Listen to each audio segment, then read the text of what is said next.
Hello, welcome back guys. I'm your friendly scribe and today we're playing Zenless Zone Zero. Today we are doing the, if I could just do this, the long goodbye. We have ran into the people who have been selected to come into Rose Califer. Ran into Truvia, who was a friend of ours back from Helios Academy, and we are now working with Remielle to look into the Enna gang for the culprit's whereabouts, for the culprit who has been messing with the bamboo in Rose Califer. So without further ado, let us get on into it. I also did grab this chest. Let us get on into it and let us figure out where we should be going. Let me see.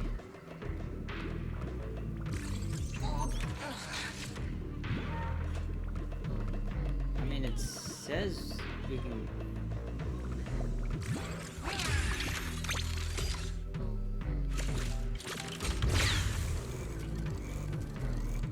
So I'm sure there's gonna be a use for him later. I'm sure we'll figure that out.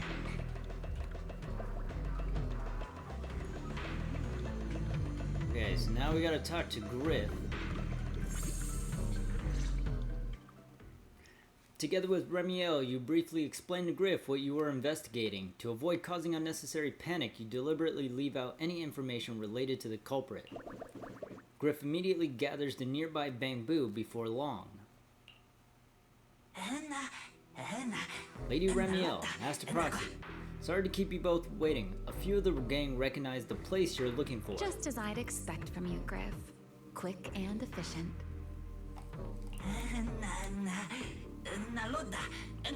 Haha, you're too kind. The place you're looking for is deep below us, right at the bottom of the retroflux zone. Some of us were scouting out a new hideout a while back. That area was actually one of our backup options. But recently, the electronics down there started malfunctioning, and the ether levels got all weird too. I was worried it might be dangerous for bamboo, so I had the route sealed off.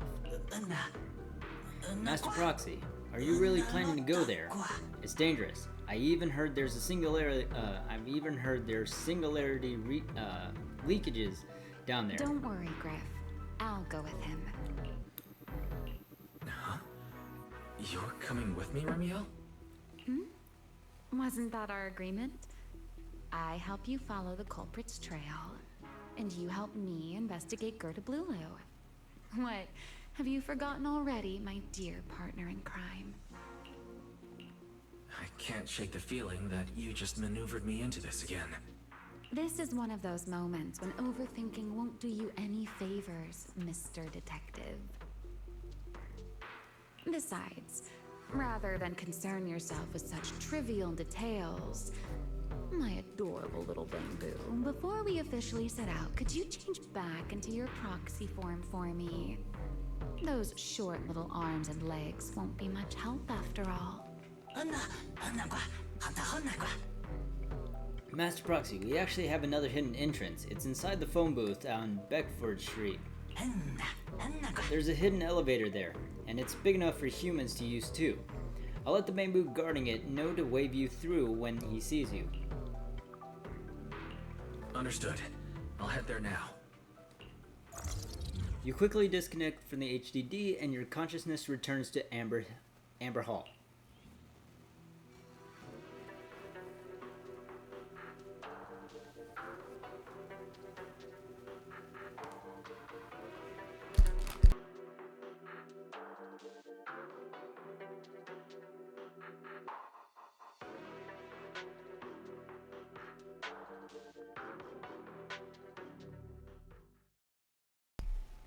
While taking a short break, you fill Bell in on what happened in the retroflux zone.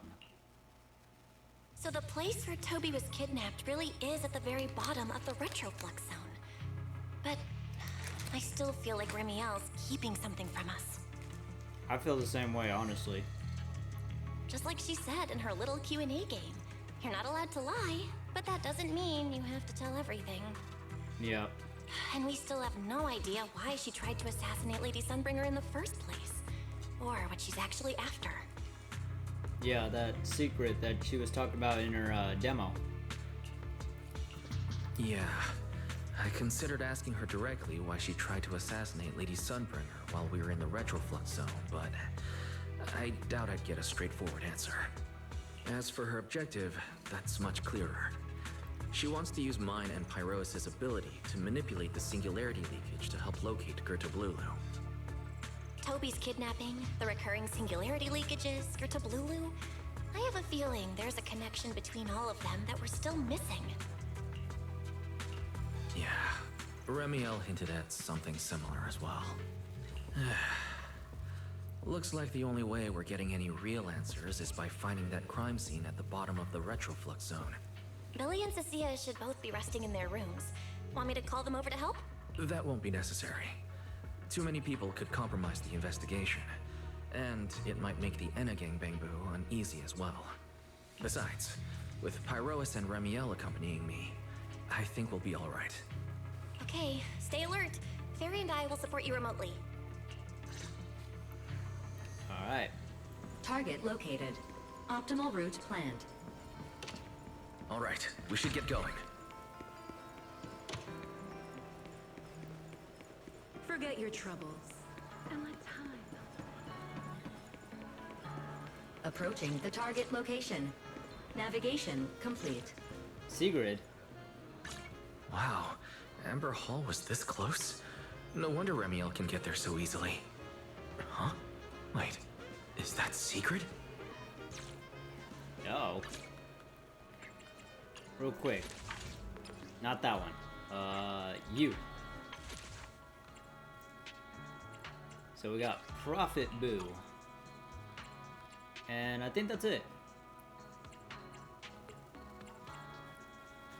Still haven't unlocked Truvia yet. Don't know why that is, because we did already encounter her, but I'm sure we'll figure that out in time.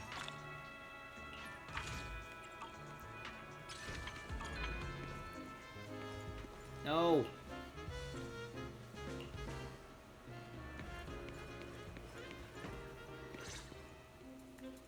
Pardon me. Is something troubling you? You have been circling this phone booth for quite some time now. What phone booth? Never heard of it. Nope, never heard of any phone booth at all. Huh? But it is behind you. Secret. I wasn't expecting to see you here. What's going on? Greetings, Mr. Wise. While on patrol, I came across this Bangbu citizen. He appeared to be in some distress, so I stopped to inquire about his situation. I don't need any help from you, airspace patrol folks. I'm just waiting for someone. That's all. Just waiting for someone. Waiting for someone? And who might that be? I can't say, but I'm waiting for someone, and that someone will be here any minute now.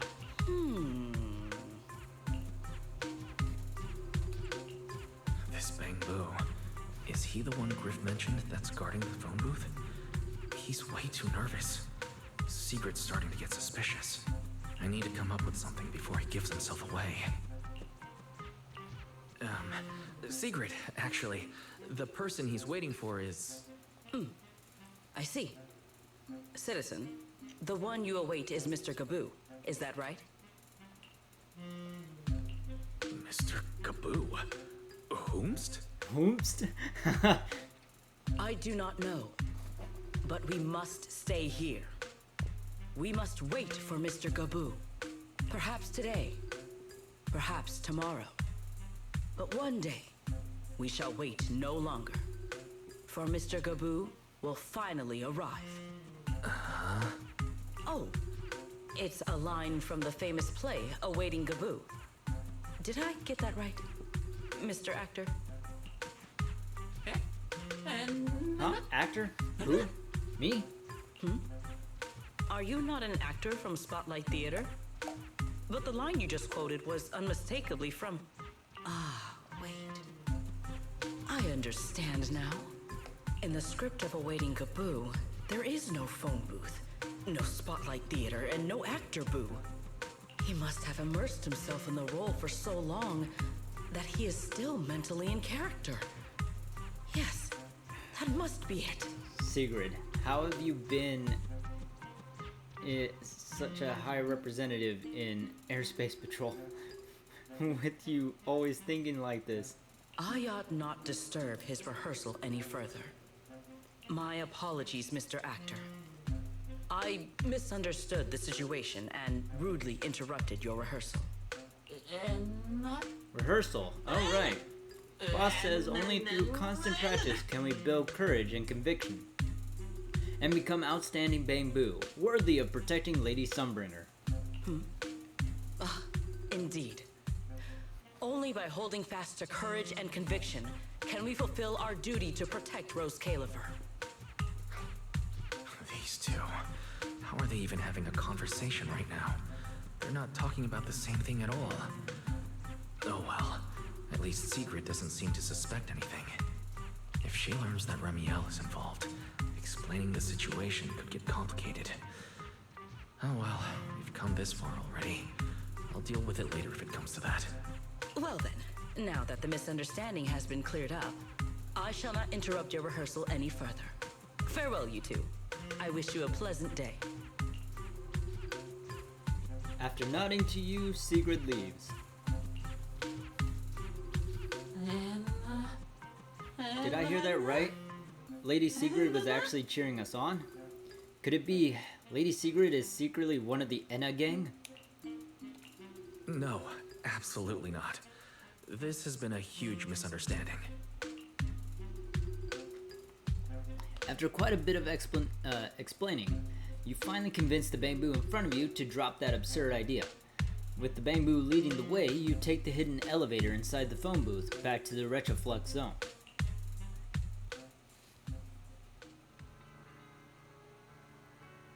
So now I have access to this area. Interesting.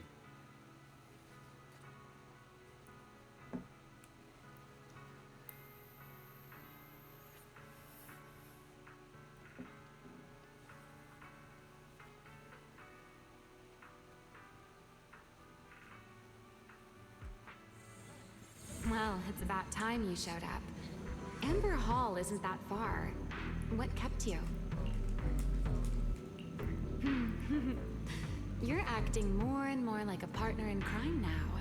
Covering for your accomplice in front of an airspace patrol officer. Still, I have some understanding of what kind of person Secret is. Rigid, earnest, and her intuition is unnervingly sharp. She's certainly difficult to deal with. You give her too much credit, Remielle. Fair enough. That's the nature of intuition. Sometimes it's right, sometimes it isn't. I guess that is the case. Sometimes if you have too much intuition, you sometimes make assumptions based on what you already know. So it's really hard to kind of get a concrete answer unless you ask someone themselves, you know? Alright, enough of that. We should head off to the crime scene on the lower level of the Retroflux zone. The entrance is this way. Griff is already waiting for us. I so badly want to get that, but how do I get there?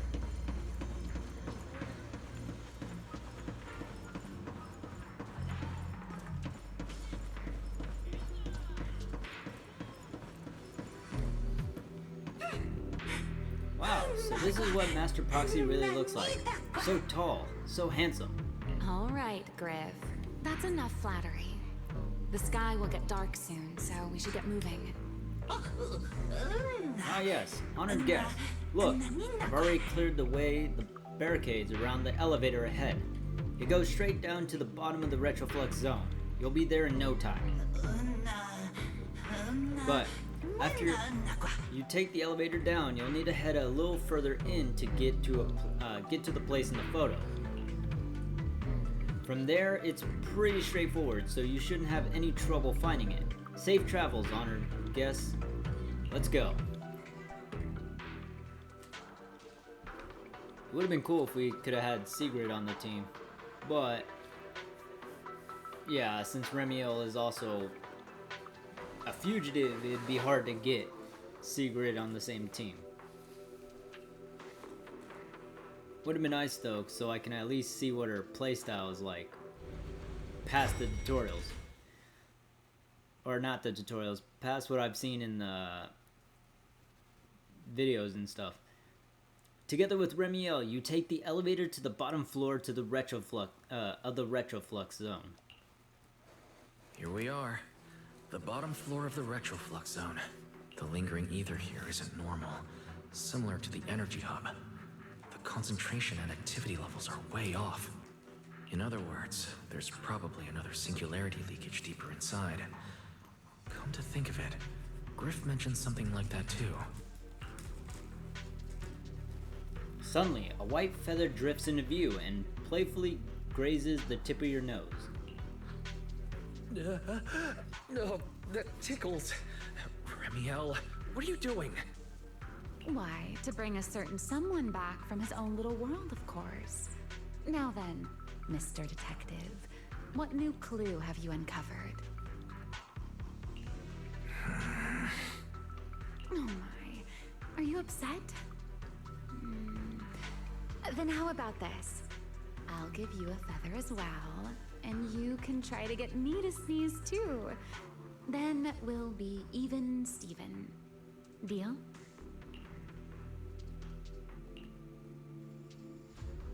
You take the feather from Remielle and waggle it on the tip of her nose several times. But nothing happens. How could a winged Thyran sneeze from her own feathers? There. Now we're even. So, tell me, what did you find? That's cheating. The lingering ether in this area. Its concentration and activity aren't normal. It's a lot like the energy hub. In other words, the deeper we go, the higher the chances of encountering a singularity leakage. So, as we keep moving deeper, we'll need to avoid singularity leakages as much as possible. Remielle, I need you to follow my directions, okay?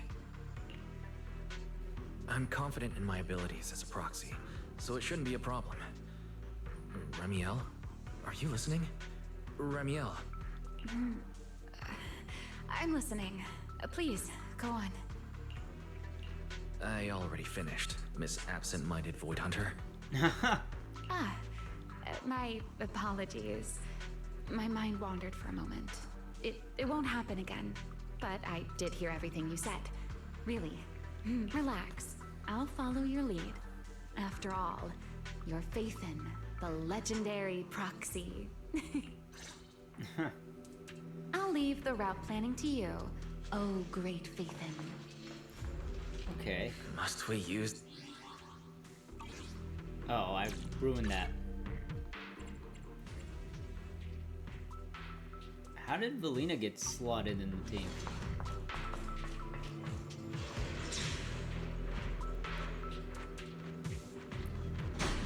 I have to look up someone else's POV for that, because I completely missed what they said.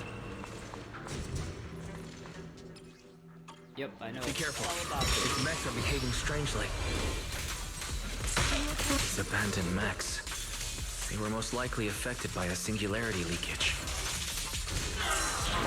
Let's give them a moment to cool down.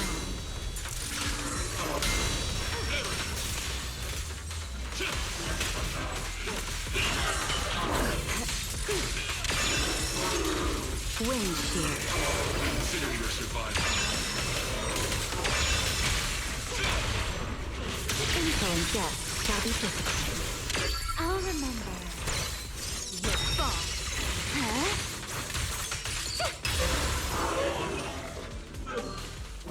Done.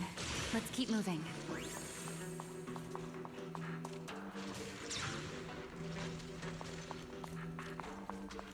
The nearby nearby ether activity looks abnormal. Could it be a singularity leakage? Ta-da!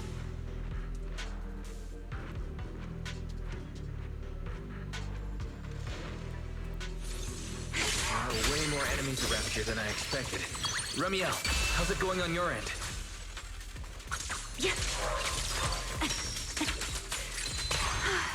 These enemies are far too strong.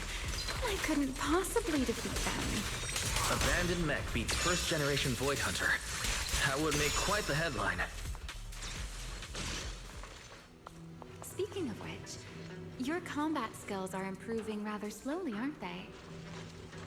You haven't forgotten. For something I picked up so recently, I'd say I'm doing pretty well. Pyros. I heard that, Pyrois. Yeah, what the heck is this?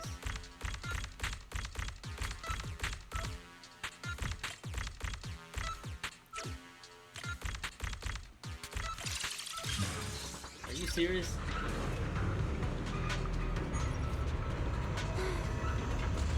We should slow down a bit. The area... Oh. Remy, wait, don't!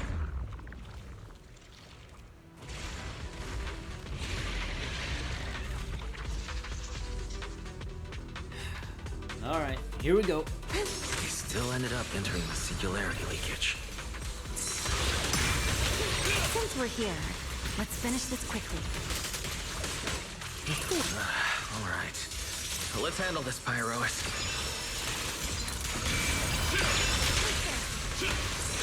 Time to end this. I'll remember. Your fault. Huh?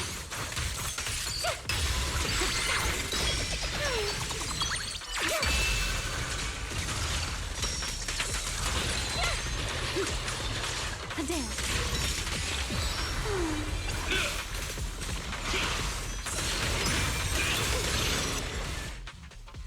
All right. The enemies are dealt with. Let's keep moving. After all that, we still ended up entering the singularity leakage. Remielle, didn't we agree? Follow my directions and avoid singularity leakages whenever possible. Sorry. That was my bad. It won't happen again. I'm not like you, Remielle. You were right. When it comes to combat skills, I really haven't improved much. I've mostly just been relying on Pyrois' power. That's why I've been trying to stay away from those dangerous singularity leakages. At the very least, I don't want us getting dragged into a fight where I'd only hold you back. If you ask me, you're being far too hard on yourself, Mr. Proxy. The Proxies I've known, well, there haven't been many, but among them, the only ones capable of entering a hollow and fighting in person are you and Joyous. Joyous. Oh yeah, that's the one of the first generation Void Hunters. And Yidhari's also a proxy. She's just not like us, where we're high level proxies. I think she's only a capable proxy, but I don't remember much about Yidhari's proxy like business. What was it you all ended up calling him again? Ah, right. The predecessor of Proxies. I'd love to see the look on his face if he ever heard that title. Look at it this way. You're already enough of a legend to stand shoulder to shoulder with the predecessor of Proxies. Does that make you feel a little better? Thanks, Remielle. But putting me on the same level as Mr. Joyous? You're giving me way too much credit. It's not such a stretch. If you ask me, his combat skills may actually be worse than yours. He's your complete opposite. Always convinced he can handle anything. Yet the moment a real fight begins, he's the first one flat on the ground. Oh no. And you're the sort of person who's already doing well, yet still quietly tells themselves it isn't enough. For a beginner, Your combat skills have improved remarkably quickly. I know many of your friends excel in combat, but there's no need to measure yourself against them. Don't forget, you're Proxy. You always have been, and you still are. There are many things only you can do. As for the things you can't do alone, I believe your friends will be right beside you to accomplish them together.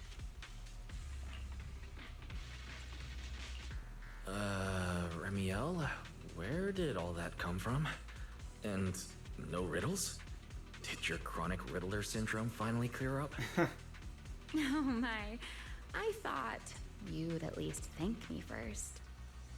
Thank you for dragging us into a singularity leakage? For sharing a bit of old gossip about Joyous, of course. There aren't many people in this world who still remember what happened back then. Remielle. Now that you're feeling a little better, it's time we kept moving. The crime scene you're looking for should be just below us. As for finding a way through the singularity leakage, I'll leave that to you, my stubborn Mr. Proxy. Stubborn? Actually, you know what? I give that to her. I am pretty stubborn. Hey, I'm not the one being difficult here, Remielle. Yes, of course.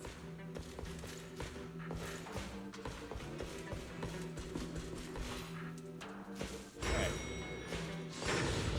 Hey, wait! The elevator just closed on me.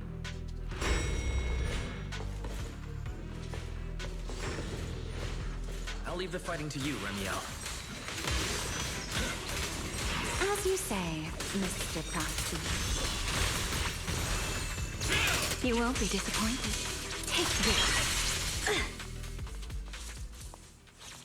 I wonder if I can use my own version of these. Yeah.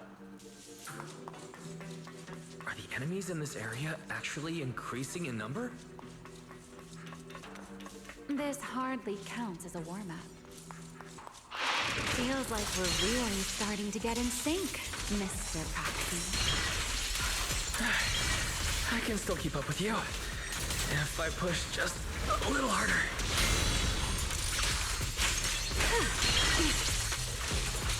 Here. Over here. Let's get it. Build the blade with me! My blade is unbound. Ah, why'd I do that one?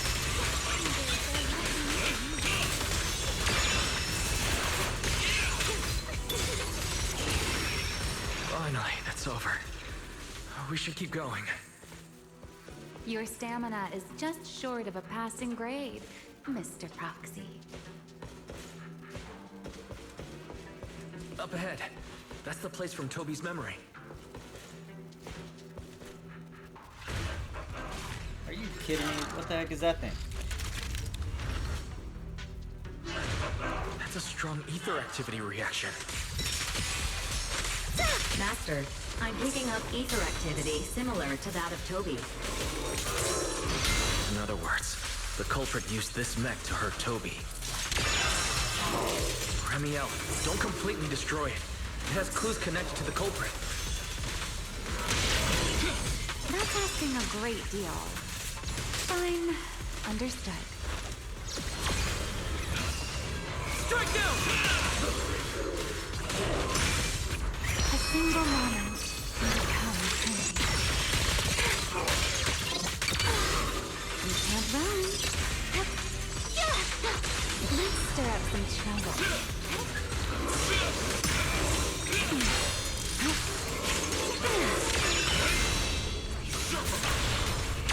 Nothing more. Let the show begin. Now!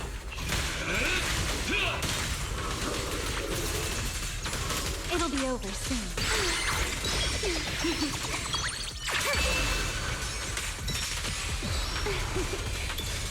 Build the blade with me! Total annihilation!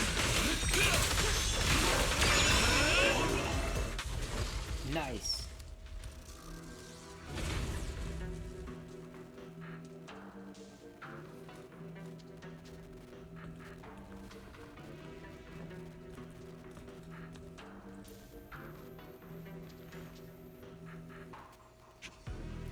Data cross-reference complete. Master, your current location matches Toby's memory record with a 99.73% similarity rate. Site confirmed. Looks like the culprit's long gone by now. Let's check out that weird mech first and see if we can find any clues. Then I'll rest nearby for a bit. Data analysis isn't exactly my specialty, so I'll leave that to you and your AI assistant. Sure, no problem. Leave this to me. With Fairy's help, you quickly retrieve and restore the mech's operation logs. Just as I thought. The culprit used this mech to implant potent ether into the Bangbu. And there's something else. I'm seeing traces of a virus inside the Bangbu. Was the culprit trying to control them remotely and make them commit crimes? Or maybe... Best be quick, Mr. Proxy. I damaged that mech's ether battery during the fight, so there's no telling when it might explode. Huh? Why didn't you mention that sooner? Wait, what's this? A video? No, it looks like a photo. Huh? How is that possible? Scorpio? Or, what's his name? He's alive? No, there's no way. He should be... Serpico. Serpico. How is he here? Huh? That image that flashed by just now, what was it? The culprit's face? I feel like I've seen it somewhere before. I'm not sure, but... This mech's data is way too corrupted. Barry, can you recover that image from earlier? Understood, Master. Locating anomalous image data. Is it really? No, it can't be him. It's just someone who looks like him. I must be saying things. It's probably because I saw Truvia earlier. That's why Serpico came to mind. I must have mistaken the culprit for him. Yeah, that has to be it. Or he's actually alive somehow. But what if... What if that really is Serpico? You look pale, Mr. Proxy. What happened? If we've gathered enough information, let's head back for now. No need to continue analysis here. The culprit is clearly long gone. Mr. Proxy, Wise? Are you listening? Oh, I'm fine. Just give me a little bit. I want to confirm something. Just then, a rapid string of warnings blare from the broken mech. Wise, stay away from that mech. Explosive device is Close. I need to figure this out. Wait! The clue! What did you do? What did you do? You have a death wish or something? Are you trying to get yourself killed? Oh? Wait, what is this? I don't recognize these voices or visions. They are the ones who once again defeated the enemy and brought new hope to Eridu. Oh, crap. What's funny is I literally just watched this literally before I just started this part. Belly, this commendation ceremony has far too many steps. My legs are killing me from standing here. My back itches. Everyone is watching. Behave. Belliora. If you're going to be so proper about it, then stop replying. Next, please welcome Colonel Mike and Lieutenant Colonel Dan of the Guard of Staves to the stage for their commendation ceremony. Oh wait, why are you ahead of me, Belly? Shouldn't this be sorted by surname initials? Why are they using given names instead? Because it's sorted by rank. A colonel comes before a lieutenant colonel. That makes sense, doesn't it? These are Remielle's memories. But why am I seeing them? If I'm not mistaken, the person beside her is also one of the first-generation Void Hunters. A colonel of the Guard of Staves. Belliora Vike. Huh? And this one is... That is all I wish to add regarding the experiment. Professor Archie should have already gone over the rest with you. Relax, Sunbringer. It'll be fine. You and RK have already explained the experiment to us nearly 100 times, each in your own way. Then can you repeat it back to me, Remielle? Don't worry, Sunbringer. I've memorized everything for her. I'll be watching over her during the experiment as well. So, there shouldn't be any problems. What do you mean, shouldn't? Belly, you're supposed to say it'll definitely be fine. The Karma Core sealed within the Void Hunter weapon. At the moment, most of our research remains entirely theoretical. Karma core. As for further resonating with it, Professor Archie's experimental plan remains only theoretically feasible. Belliora, Remielle. Before the experiment officially begins, you may still back out at any time. No one will hold it against you. What are you talking about, Sunbringer? Of course someone would hold it against me. If I were to back down out of fear and throw away a chance that might let us conquer the Hollows once and for all, my future self would never forgive me for it. Sealed within a Void Hunter weapon. A Karma Core. What is that? I've never heard of it. Billy, you've been distracted today. What's on your mind? Nothing in particular. Really? Then does that mean you stepped on my feet 3 times in a row on purpose? Dang. Ugh. Come on, don't be so tense. We don't get to dance together every day. Just try to enjoy it, okay? I know what you're thinking, but look at me. I'm not worried at all. Because I know that in tomorrow's experiment, no matter what happens, you'll be right there with me. As you always have. Yeah. Just like always.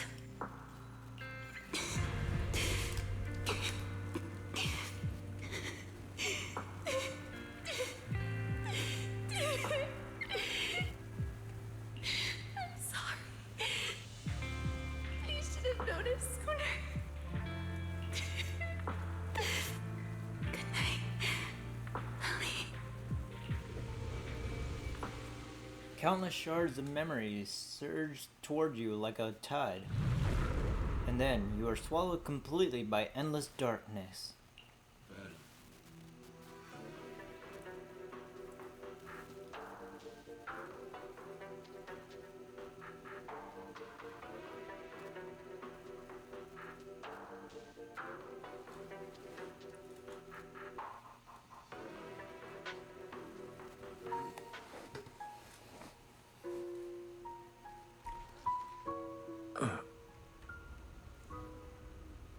Where am I? You're in someone else's home, sleeping in someone else's bed. Please tell me you don't drool in your sleep. Remielle? Wait, is this the Enna Gang's hideout? Correct. It looks like you're still in good shape. That whole ordeal didn't scramble your brain after all. Tell me, what did you see? Now, don't go quiet on me, Mr. Proxy. Unless, are you perhaps a little too bashful to speak up? Worried you might be mistaken for a peeping Tom? I'll go first then. I saw you, your sister, and those 2 classmates of yours. What were their names again? Truvia and... Sir Pico. Sir Pico. Oh, right, Sir Pico. So that's what happened between you all. No wonder you were so shaken. Why? Why were we able to see each other's memories? That is not a question I can answer for you. After all, I have only experienced it twice myself. Twice? Twice? The previous time was when I retrieved Thaumiel from within you. I was really caught off guard, too. I had no idea what was happening. It felt like a flood of memories that weren't my own poured into my mind all at once. Though it seems you have no recollection of it whatsoever. Maybe you were already on the verge of losing consciousness then, and felt nothing at all. All right. It seems I am the one who'll be mistaken for a voyeur. For the record, I didn't mean to pry. So, can you tell me now? What exactly did you see? I saw you, Colonel Vike, and Lady Sunbringer. You were talking about something called Karma Core. And after that? Not long after that, Belly died. I killed her with my own hands. Remielle. I'm sorry, Wise. I know I was the one who brought this up, but I'd rather not talk about it anymore. It's getting late. You should head back to Amber Hall. The data from the Retroflux zone still requires further analysis and organization, and you shouldn't make your friends worry as well. Remielle ushers you to the elevator entrance, and you take the elevator back near the phone booth on Beckford Street. A short while later at Remielle's place.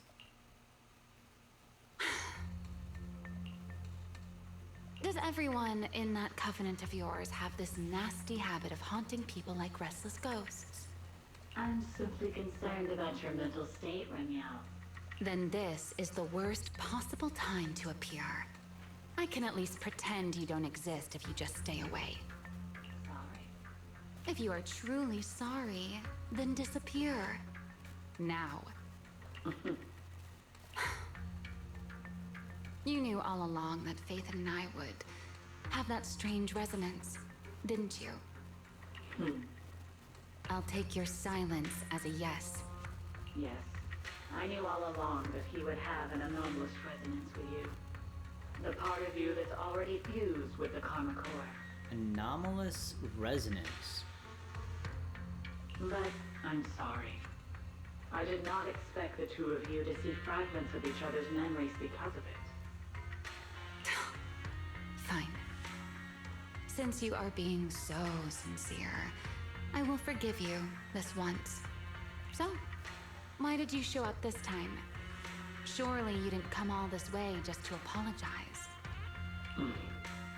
After your previous encounter with Eldreda, I'm sure you realize what the three Sunbringers of Rose Califer truly are.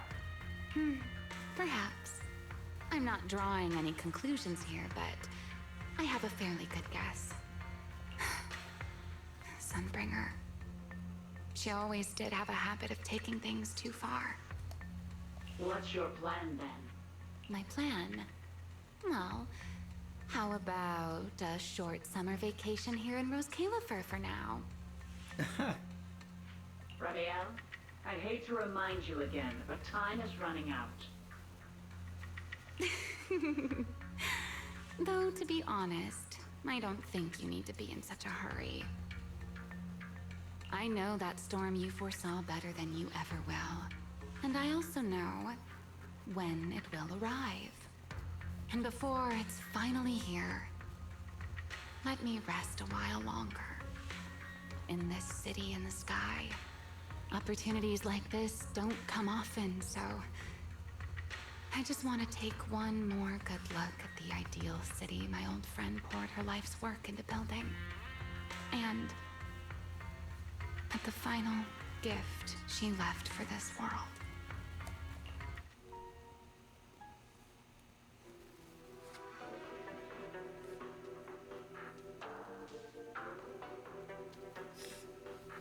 Anomalous resonance. Interesting that they phrase it in a way that makes it sound like it's not the first time it's happened before. Which, you know... I've never seen Remielle look that sad before. What exactly happened between Remielle, Colonel Vike, and Lady Sunbringer? Forget it. I shouldn't be dwelling on that. I've got to head back to Amber Hall first and review the data we collected.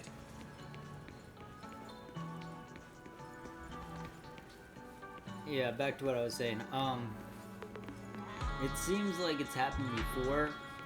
Weiss even did it, so it seems like it was possible for people to have anomalous resonance with people. But that's also... Huh. I wouldn't even know where to begin with that. Weiss, you're finally back. Huh? Belle, what's wrong? Why do you look so tense? How could I not be? You suddenly lost contact with Fairy down at the bottom of the retroflux zone. If Remielle hadn't used your phone to let me know you were safe, I was about to grab Billy and Cecilia and come looking for you. Sorry. That's my fault. I should have let you know. Wait, how did Remielle know my phone password? Did she learn it back then? She basically stole our phone password. So, what exactly happened after you lost contact with Fairy and me? You explained to Belle what happened after you returned from the bottom floor of the retroflux zone. You shared each other's memories. Can our ocular implants really do that? I don't know. Nothing like this has ever happened before. But Remielle said she saw something similar when she pulled Thaumiel out of me. I think Thaumiel and my ocular implants must have had some kind of weird reaction or a resonance. True. Both times Thaumiel was there. Or maybe we can do this with Void Hunters too. Since it might be resonance with the ocular implants and the Karma Core. But you spent quite some time with Remielle before, and nothing like that happened, right? Yeah, that's true. I feel like there has to be something else besides the ocular implants and Thaumiel. How about we go ask Lady Dracena the night after tomorrow? She's overseeing our treatment, so she may know more about this. The night after tomorrow? Why then? Lady Dracena will be hosting a welcome banquet for the guests at the CCD reception hall. We received invitations as well. Lady Dracena's hosting it herself? Does that mean the CCD's singularity leakage issue has already been resolved? Most likely. Otherwise, she wouldn't have scheduled it. I heard that there's another welcome banquet happening in Virium at the same time. Lady Lindvern and the ESD are hosting it for guests who still haven't been cleared to land in Buastrom. When I went out this afternoon, I ran into Valina and Norma. It looked like they were already heading to Virium to make preparations. So there are still guests stuck in Virium. Do you think that person who looked like Sir Pico could really have been... No, Weiss. There's no way that was Sir Pico. You know he already... Yeah. Weiss, I get it. Seeing Truvia again was bound to bring back a lot of memories. But that's all in the past now. Sir Pico, Helios Academy, they're gone. Hey, Belle, why do you look even more upset than I do? Anyway, let's leave the past where it belongs for the night. We should both get some sleep. You worked hard to get our schedule back on track. You wouldn't want to ruin it now. Yeah, you too. Don't stay up late. And no scrolling under the covers. I'll be keeping an eye on you. Belle leaves. Maybe I should take another look at the data from the retroflux zone before I call it a night. If I'm lucky, I might find something that tells me who the culprit really is. You sit in front of the HDD and completely lose track of time. Late at night. Weiss? Your light's still on. Still working. Weiss?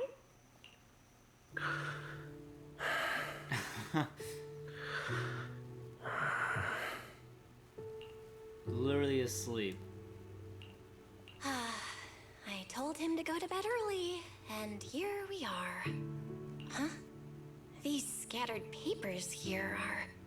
Notice, these are drafts Master used to analyze the culprit's intentions. Additional notice, Master has been asleep for approximately 30 minutes. Deep sleep is highly probable. Suggestion. Second Assistant, please refrain from any action that may wake Master. I know, Fairy. He needs some good rest. I'll handle it from here. That's what the second assistant is for. Negative. Correction. Second Assistant will complete it under Supreme Assistant's direction. All right. I'm counting on you then, First Assistant. Fairy, give me a quick summary of everything we've established so far. Understood. Displaying all current findings and analysis for Second Assistant. Finding 1. The culprit's victims share no common traits. Their identities are of limited use for further deduction. Finding 2. Whenever the culprit implanted potent ether into each Bangbu victim, he also set a specific activation time and activation location. So for the culprit, what matters was the time and location, not the victims' identities. Affirmative. Based on current information, the most meaningful data is the time and location of each singularity leakage. Fairy, can you pull up Airspace Patrol's recent records? Start from when singularity leakages began appearing frequently. I want to see when and where each occurred. Understood. Accessing Airspace Patrol's internal network. Wait, Fairy, why are you hacking into Airspace Patrol's intranet? How do we even explain this if they catch us? Just stick to the public records?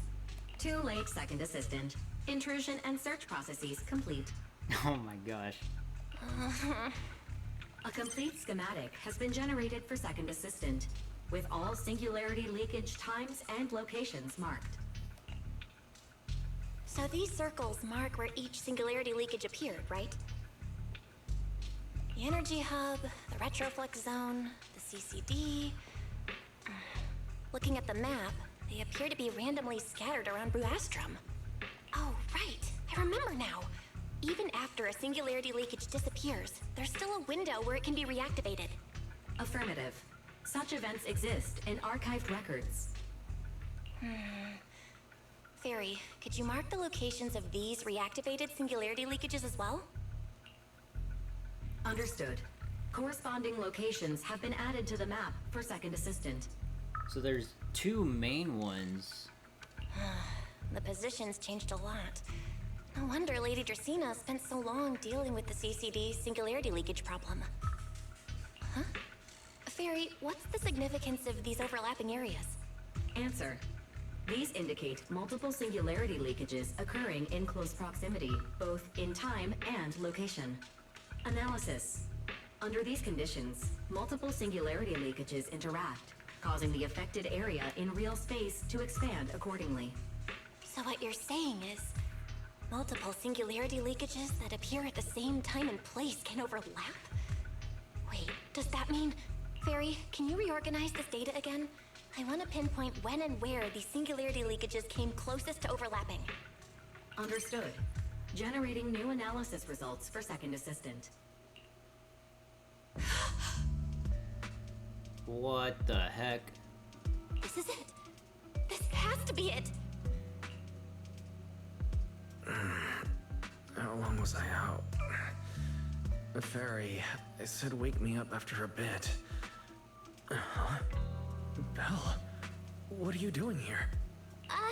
That's not important. Look at this. Fairy and I found out why the culprit is creating these singularity leakages.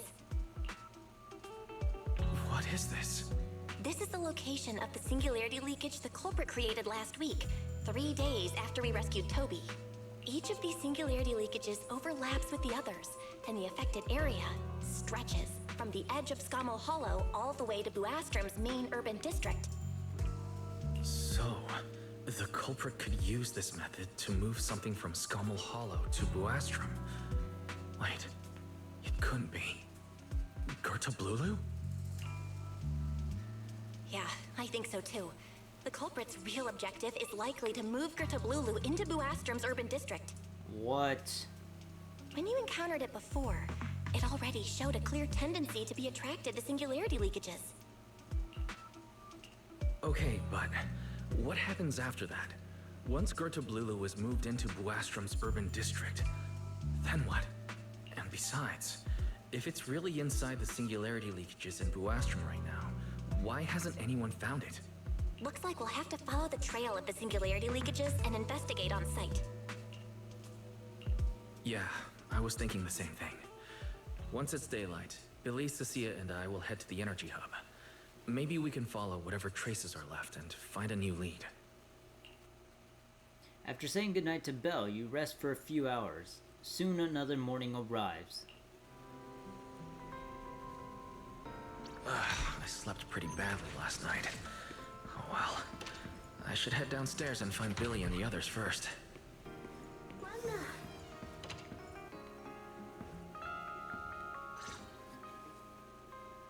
Wise! There you are!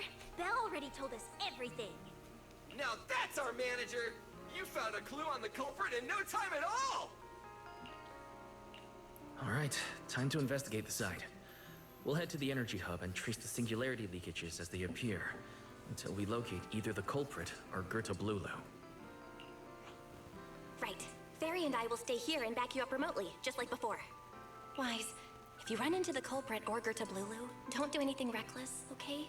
Your safety comes first. Don't worry, Belle. I promise I'll be extra careful. We'll protect the manager too! Yeah, don't worry, Belle. If anything goes wrong, I'll grab Wise and make a run for it. Oh, sorry, Billy, you're on your own, buddy. He's got a motorcycle, he'll catch us. No problem! A Starlight Knight always protects their companions until their dying breath! Which I really hope it doesn't come to, Billy. Wow, seriously? Come on, don't say stuff like that, it's bad luck. Anyway, it's getting late. Let's go! You then head to the energy hub with Billy and Cecilia. Following the path where singularity leakages appear, you make your way deeper into the energy hub. Eventually, you arrive in front of a strange fissure. This should be the end of the path. You carefully step inside, only to find yourself facing. Wise, we're here. Stay sharp, and if things go south, just run. Huh? Well, where are we? Did we end up back in Buastrom? It looks like... an office? This place feels really familiar. Wait, isn't this Lady Dracina's office? Valina brought me here before. What? Huh? Lady Dracina's office? So Gerta Blulu came all the way here just to walk straight into a trap? But Lady Dracina never mentioned anything like that. Strange. We expected the trail of singularity leakages to lead into Buastrom, but why would it end at Lady Dracina's office? Hmm? Wait! Footsteps outside! Hide! Now! Before you can start to hide, the office door opens. You startled me. What are you all doing here? Well, actually, Wise, you explain. You tell Lady Dracina what you've discovered so far and how you arrived here from the energy hub. I see. A path formed by singularity leakages? I really hadn't considered that possibility before. If your speculation is correct, then Gerta Blulu is most likely hiding among the singularity leakages in Buastrom right now. And if that's the case, then it all makes sense. Lady Dracina, do you have any other clues? Well, you see, a few nights ago, a small singularity leakage appeared near my office. Considering that, together with your deductions, the target of both the culprit and Gerta Blulu is most likely... Wise, could I ask these two to step outside for a moment? After all, their identities... It's alright, Lady Dracina. We're all friends here. It shouldn't be an issue. I understand, but this concerns Rose Califer's highest level secrets. The fewer people who know, the better. Especially considering who these two are. A new Eridu public security officer and, an unemployed freeloader. What? Aw, come on, don't be rude like that. An unemployed freeloader is a little harsh, Lady Dracaena. Oh, I get it. It's the kind of top secret stuff where knowing too much means trouble, right? Maybe even getting silenced permanently. Yeah, more or less. It's a bit complicated, so Wise and I will need some time to talk. Cecilia and Billy, you can return to Amber Hall and rest. Once we're done, someone will escort Wise back to you. Right away, no problem, Lady Dracaena. Me and this robot vacuum will disappear right now.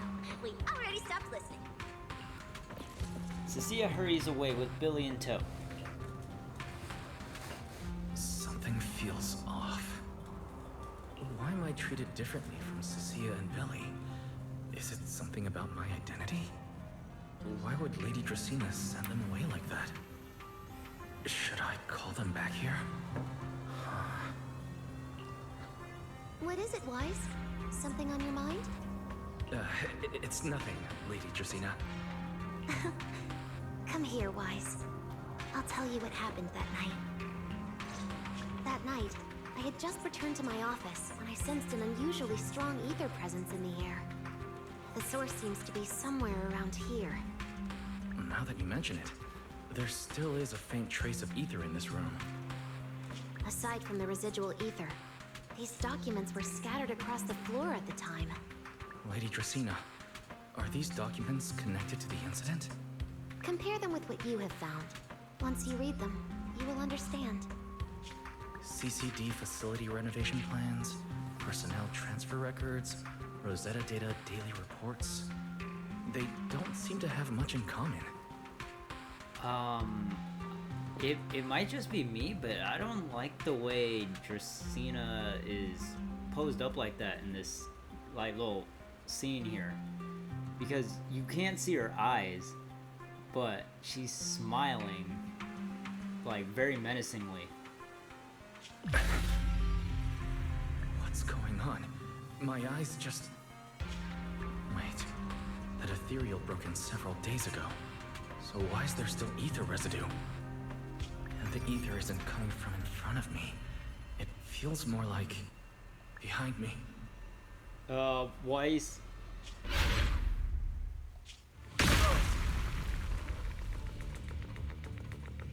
I knew it. You're not Lady Dracaena. What exactly are you? Lady Dracaena, I'm Truvia from High Ambitions Corp. I'm here for our appointment. Oh, Truvia. Truvia, run! Huh? No! Are you kidding me? Truvia. No. Move, now.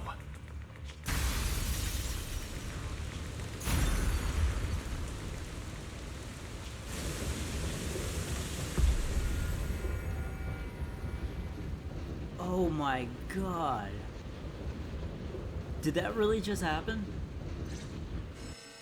Inside the CCD, a piercing alarm sounds again and again. Lady Dracaena, are you unharmed? We received word that something inside the CCD... Is that... Miss Truvia? How did this... Secret? Oh, thank goodness, just in time. Hurry, help me stop the bleeding. Yes, Lady Dracaena. This is my fault.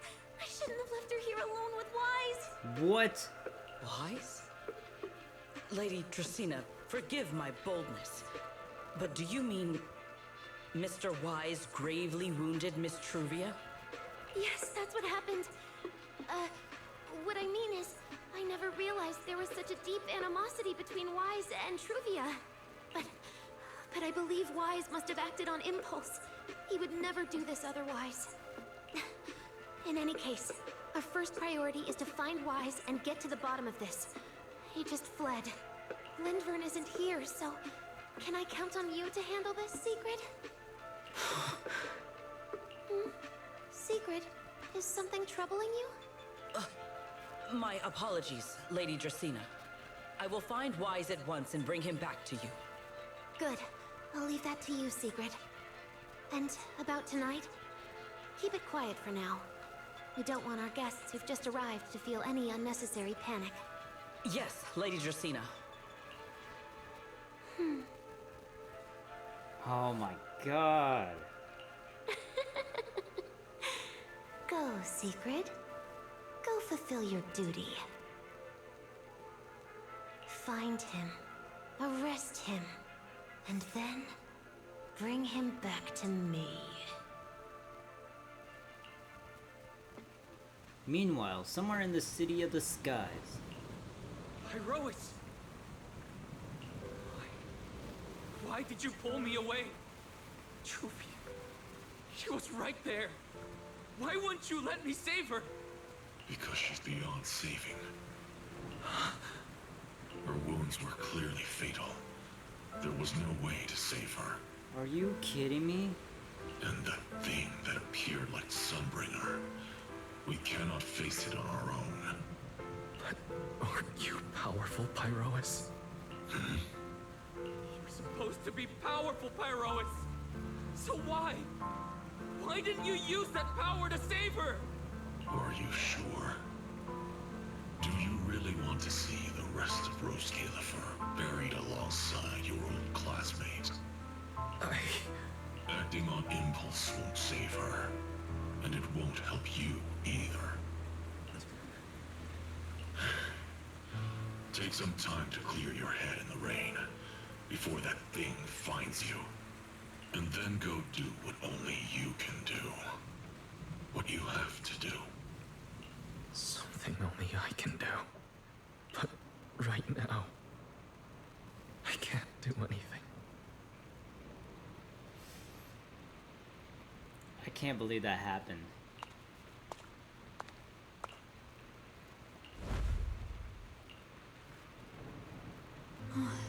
You sure look like a mess.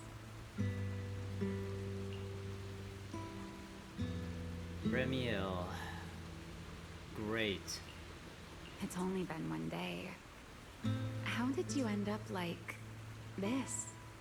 Remielle, why are you here? The airspace patrol alarms have been going off non-stop. So I had to check, didn't I? They could be looking for their fugitive. So, how did you manage to end up in such a mess? All right. If you don't want to talk, fine. But don't stand out here in the rain, okay? You'll catch a cold. And if you don't want to go home... Oh, right. Amber Hall's already surrounded by the airspace patrol. Going back now would be walking straight into a trap. In that case, why not come to my place for a while? At least I can give you somewhere to sleep. If you don't answer, then I'll take your silence as a yes. Still dazed, you let Remielle bring you back to her place at the Enna Gang's hideout.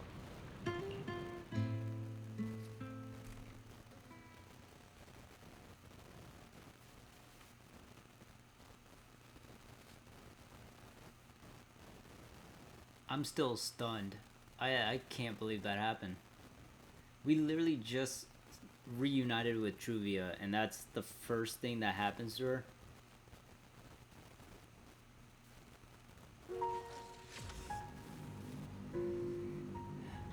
I hope there's a way to help her, but I don't know, Pyros. All right. Sit anywhere you like. Just, not the bed. Wet bedding is such a pain to deal with. Yeah, Pyros already said her wounds were fatal, so that's so messed up. Here's a towel. You should dry yourself off. If you've got the strength, you can take a hot shower, too. There's a makeshift bathroom over there. The Bamboo built it for me. Okay, fine. If you don't want to move, I'll dry you off myself. Why? Why did you bring me here?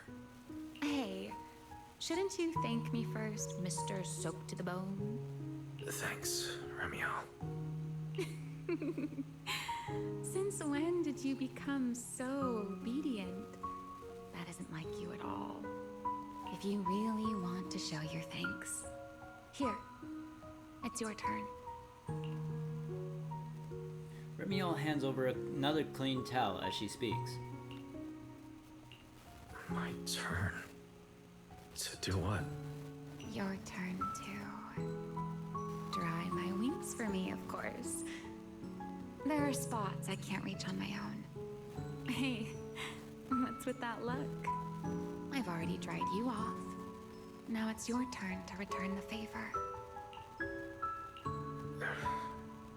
Alright. You switch places with Remielle and sit behind her. So this is what a winged Thyron's wings feel like. You know, Wise, I've never liked rainy days. The rain always leaves my wings soaked and heavy. Shake as I might, I can never quite dry them. The same goes for taking a shower, though at least I can manage to keep my wings from getting too wet. What wings must feel really uncomfortable, huh? Yes, honestly, it's miserable. And such a hair dryer is No. useless. Too hot and I start shedding. Too cold and I catch a chill. Yes, honestly, it's miserable. And such a hassle to manage. But I can't just wait for them to air dry. It takes forever, and I'm way too impatient for that. Besides, it leaves this strange smell that I can never wash out. So, the best solution is a slow towel dry like this. But with wings this large, there are always spots I can't reach. Before, if I got caught in the rain, I'd sneak onto Belly's bed and roll around, drying my wings on her sheets. Huh? Wait. Why would you crawl into someone else's bed? Wouldn't that make her upset? It was fine as long as I didn't get caught. Though, of course, whenever Belly did notice me, she was absolutely furious. And no matter how angry she was, in the end, she'd always do just what you're doing now. Slowly drying the spots that were still damp. Wise, do you know what New Eridu's records say about what became of Belly and me? I remember something about an operation called the Day of Silence. You and Colonel Vike were involved in an accident, and then both died in the line of duty. Yes, died in the line of duty. Such a noble, dignified phrase. Though, in a sense, it isn't entirely wrong.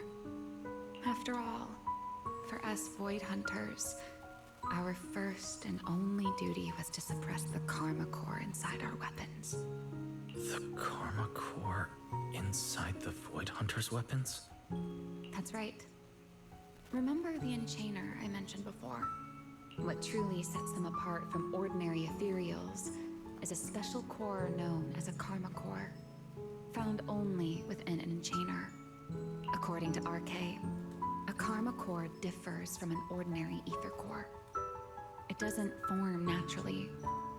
It is something made directly by the Creator. Which is why certain ethereals feel a strong connection to the Void Hunter weapons. The Creator made the Karma Cores, a power capable of rewriting the laws within Hollows, and used them as the cores to create the Enchainers of the Great Hollows. That's the gist of it, at least. Back then, after a long and bitter struggle, we finally were able to bring down one of the Enchainers. But the Karma Core itself could not be destroyed. RK and Sunbringer, they wanted to eliminate the threat posed by the Karma Core once and for all, while allowing humanity to harness the power within it. In the end, they found a way to seal the Karma Core within Porceloy. And from that, they forged the Void Hunter weapons.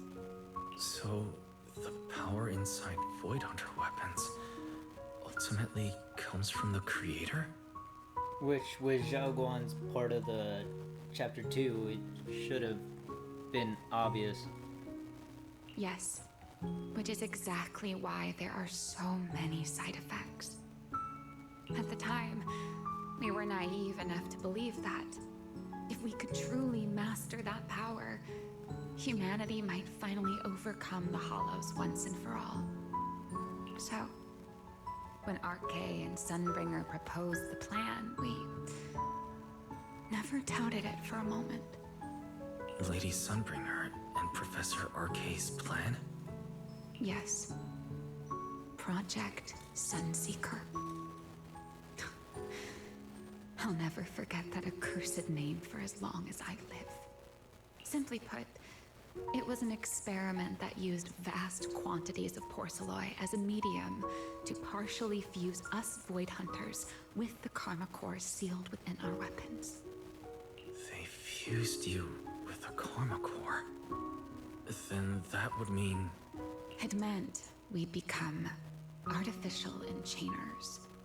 No more enduring the costs of wielding Void Hunter weapons, and perhaps even achieving a stronger form to defend New Eridu. Looking back, I can hardly believe I fell for Arcade's lies so easily. So, it was in that experiment when you and Colonel Vike... Yes. Belly and I were the final participants. Or rather, the final test subjects. Looking back, I wonder if Belly already knew the truth behind Arcade and Sunbringer's plan. Otherwise, she probably wouldn't have insisted on coming along. She's never been one to enjoy the spotlight. If only I'd realized what she was thinking sooner. Remielle. Arcade was extremely meticulous, always laying out careful, detailed plans. So, I can't say if the Karma Core losing control during the experiment was truly an accident, or if it was his cleverly disguised plan all along. But whatever the truth, it ended with the Karma Core spiraling out of control and Belly becoming a new enchainer. As for me, I partially fused with the Karma Core inside Thaumiel, becoming what I am now. A monster. Half human, half enchainer. Maybe deep down, I'm just not ready to give up my life so easily. In the final moment, Thaumiel's power of controlling temporal patterns froze me in a state of near suspended animation. I didn't fully awaken from the seal in Persena's Hollow until about a year ago. The power of temporal patterns. Right. Remember my feathers? The ones that continue in place. That's an example. The Karma Core sealed within Thaumiel holds the power to halt the flow of time. And because I partially fused with the Karma Core, even without Thaumiel, I can replicate a similar effect on a smaller scale. But that little bit of power isn't nearly enough to take on those 3 Sunbringers. That's why I had to reclaim Thaumiel. Even if it accelerates my path to becoming an enchainer, I still have to... Remielle falls silent for a moment. She still has her back to you, but somehow you can picture the sadness and loneliness on her face. Just like the expression you're wearing right now. Never mind. Enough about me. Why am I even telling you all of this? Still, now that I've told you so much... A white wing suddenly sweeps in front of you. Remielle turns to face you, wearing the same faintly enigmatic smile as always. It's your turn. Huh? My turn again? For what exactly? To tell me your story, of course. Let's call it another round of our little Q&A game. You didn't actually ask, but I had a feeling you'd want to know. So I went ahead and answered anyway. Now, it's your turn. I wasn't actually going to ask you anything. You simply started explaining it on your own. Fair enough. But once you say certain things out loud, they don't weigh on you quite as much anymore. Or perhaps you'd like a little help getting started? Let me think. Serpico and Truvia. They transferred to Helios not long after Belle and I started there. They came from a prominent background. They were the adopted children of Mosient, the head of High Ambitions Corp.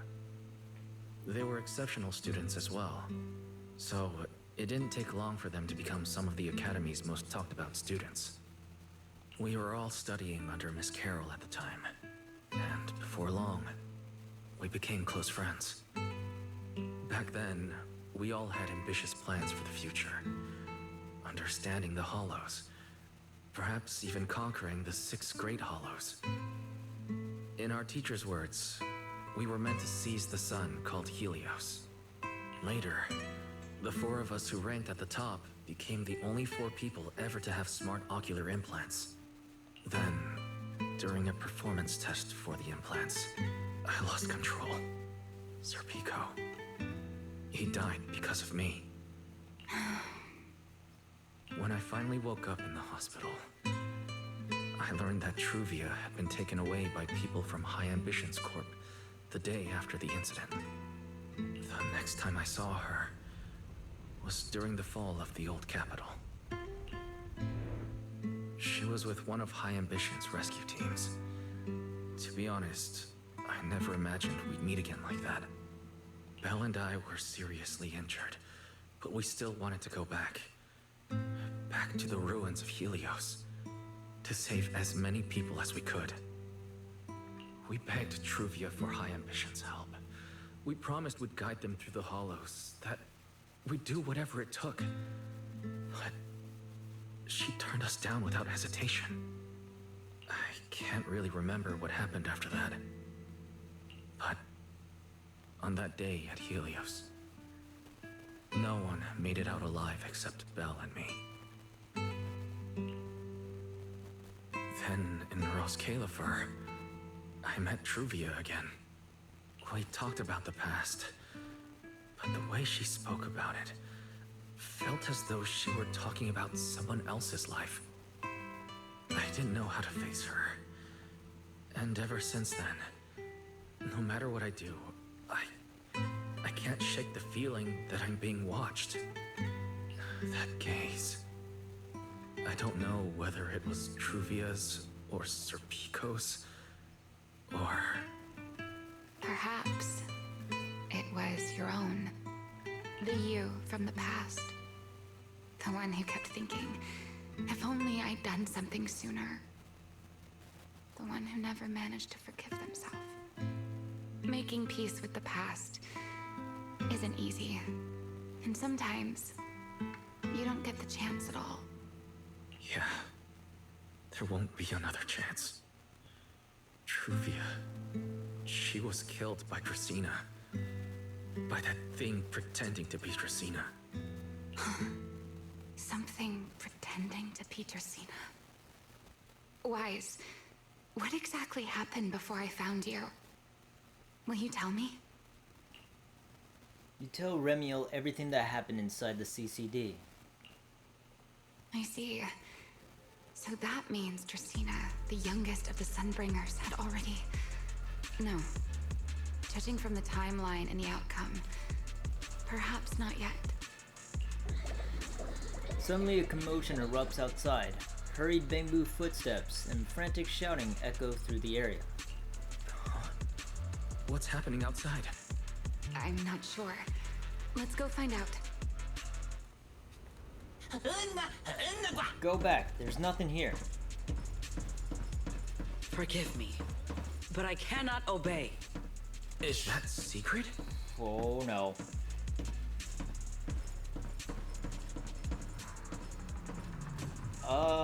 Can we not? Don't interfere with official duties.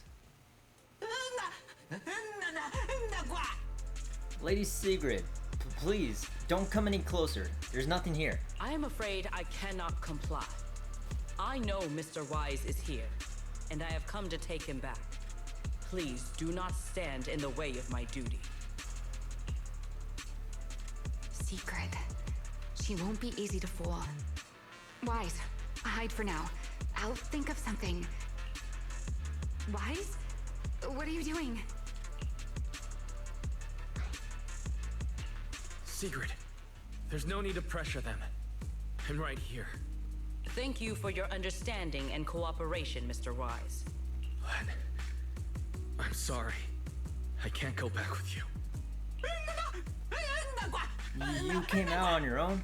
And Lady Remielle, too. No, hurry and hide. This person's dangerous. Well, since Wise has already stepped out into the open, I suppose there's little point in my remaining hidden. This would be our first proper face-to-face meeting, would it not, Deputy Director of Airspace Patrol? Remielle. Now that is an unexpected development. Mr. Wise, Lady Dracaena has ordered a search for you. But our only aim is to uncover the truth of what happened inside the CCD. So please, come back with me. As for this fugitive wanted for the attempted assassination of Lady Eldrada... Just so we're clear, if you decide to make a move here, you'll be the only one who dies. How can you be so sure before you actually try? I don't mind getting my hands dirty. I am a fugitive after all. Hardly a saint to begin with. But are you really willing to die like this? As a puppet controlled by that monster without ever learning the truth? Then speak plainly. I have no patience for riddles. Very well. You really do take all the fun out of it, don't you? Then I'll tell you outright. The Sunbringer inside the CCD was Gerta Blulu in disguise. What did you say? Huh? I expected that reaction from Sigrid, but you too, Wise? I thought you'd figured it out already. That's quite a leap. I know that definitely wasn't Lady Dracaena, but... Gerta Blulu? How is that even possible? That is quite a story you've come up with, Remielle. Oh? I was expecting something more along the lines of, "How dare you slander Lady Dracaena?" followed by you charging straight at me with your spear. I was quite prepared for that. Or could it be you've suspected all along that the Sunbringer at the CCD might not be the real one? What makes you so certain that it was Gerta Blulu? Intuition, perhaps? Of course, there was also my trust in Wise, and a little reasoning. According to Wise's account, they followed the trail of singularity leakage through the energy hub, yet somehow ended up in Dracena's office. Then the false Dracaena showed up, sent Billy and Cecilia away, began mutating into an ethereal, and attempted to silence Wise for good. That's when Truvia arrived. She saw through the imposter's disguise too, and became her first target. After that, Sigrid, Dracaena ordered you to bring Wise back to the CCD and uncover the truth. Have I got that right? Yeah. Sigrid, I understand why you'd find it hard to believe, but... This is what I saw with my own eyes. I did receive orders from Lady Dracaena. But what does that prove? Let's put it this way, Secret. Before you arrived, based solely on Wise's description, I assumed Lady Dracaena's karma core had gone out of control and turned her into an enchainer. But from what we've seen before, if that were the case, there is no way she could have retained her human consciousness, much less continued issuing orders to you. With that possibility ruled out, and considering Wise's discovery of the singularity leakages, along with the recent appearance of multiple enchainer larvae, it is entirely possible that either Gertablulu or Bashmu entered the CCD through the singularity leakage, and, through the karma core, became partially fused with Dracaena. How could that even be possible? It seems you have at least a basic understanding of enchainers and karma cores. Good. That saves me a fair bit of explanation. I can't say how Sunbringer managed it, but the most likely explanation is that she divided her karma core into 3 parts and entrusted them to the 3 ladies we see today. That would also explain why Gertablulu and Bashmu appeared at roughly the same time. Then again, there may be a 3rd enchainer larva out there that we simply haven't discovered yet. As for why I don't think it was Bashmu, well, that's the easy part. Bashmu is enormous. Had it appeared in Buastrum, it couldn't possibly have gone unnoticed. So, either it was Gertablulu, or a 3rd enchainer larva we haven't discovered yet. It attacked Lady Dracaena, and it succeeded. Just not completely. Otherwise, there would have been no reason to keep impersonating her. If I had to compare it to something, it would be like, 2 people fighting over the same controller. Dracaena's consciousness and Gertablulu's consciousness coexist in the same body, competing for control of both the body and the karma core. Judging by the current situation, it seems Gertablulu has the upper hand. That is still nothing more than speculation. And if Mr. Wise deceived you, then none of your conclusions would hold. It's true. I have no way of proving that I wasn't lying. It's all right, Wise. I believe you. And I believe everything you've told me. Remember the rules of our little Q&A game. You don't have to tell the whole truth, but no one is allowed to lie. And besides, Sigrid, you've heard us out this much already. I'd say that means there's still room for us to talk. Wouldn't you agree? What is it you want to talk about? Why, how to get that poor little Sunbringer out of her current predicament, of course. So, interested? There's too many eyes out here. We should speak inside. The Retroflux Zone. I never would have thought you would be hiding here. Oh? And here I thought you would let me go on purpose.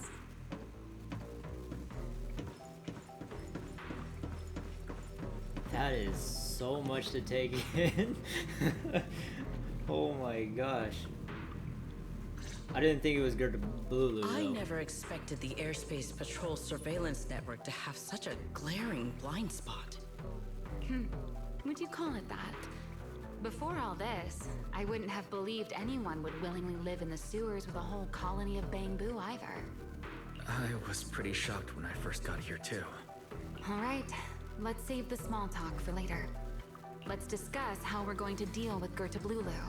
Or rather, what to do about Dracaena. First of all, the enemy has already taken control of the CCD. That effectively gives it access to Roskalifer's communications network as well. In other words, we can't communicate with anyone through electronic means right now. If we do, it'll notice us almost immediately. Lady Dracaena did give orders to keep a close watch on any unusual communication signals within the island. See? The enemy is already starting to show the cloven hoof. No offense to horse sirens, of course. Go on. Dealing with it wouldn't actually be difficult. The real problem is how to do it quietly. Even I can't be sure I could bring it down in a single strike. None of us knows how deeply it has fused with the Karma Core. If we act rashly, worst case, everyone in Roscalifer ends up witnessing Lady Dracaena turn into an ethereal. And by then, even if we manage to save Dracaena, to Roscalifer, all we've really done is save a monster that could turn into an ethereal at any moment. I never thought you cared about Roscalifer's order and stability. Why wouldn't I? This is the utopia my friend built with her own hands.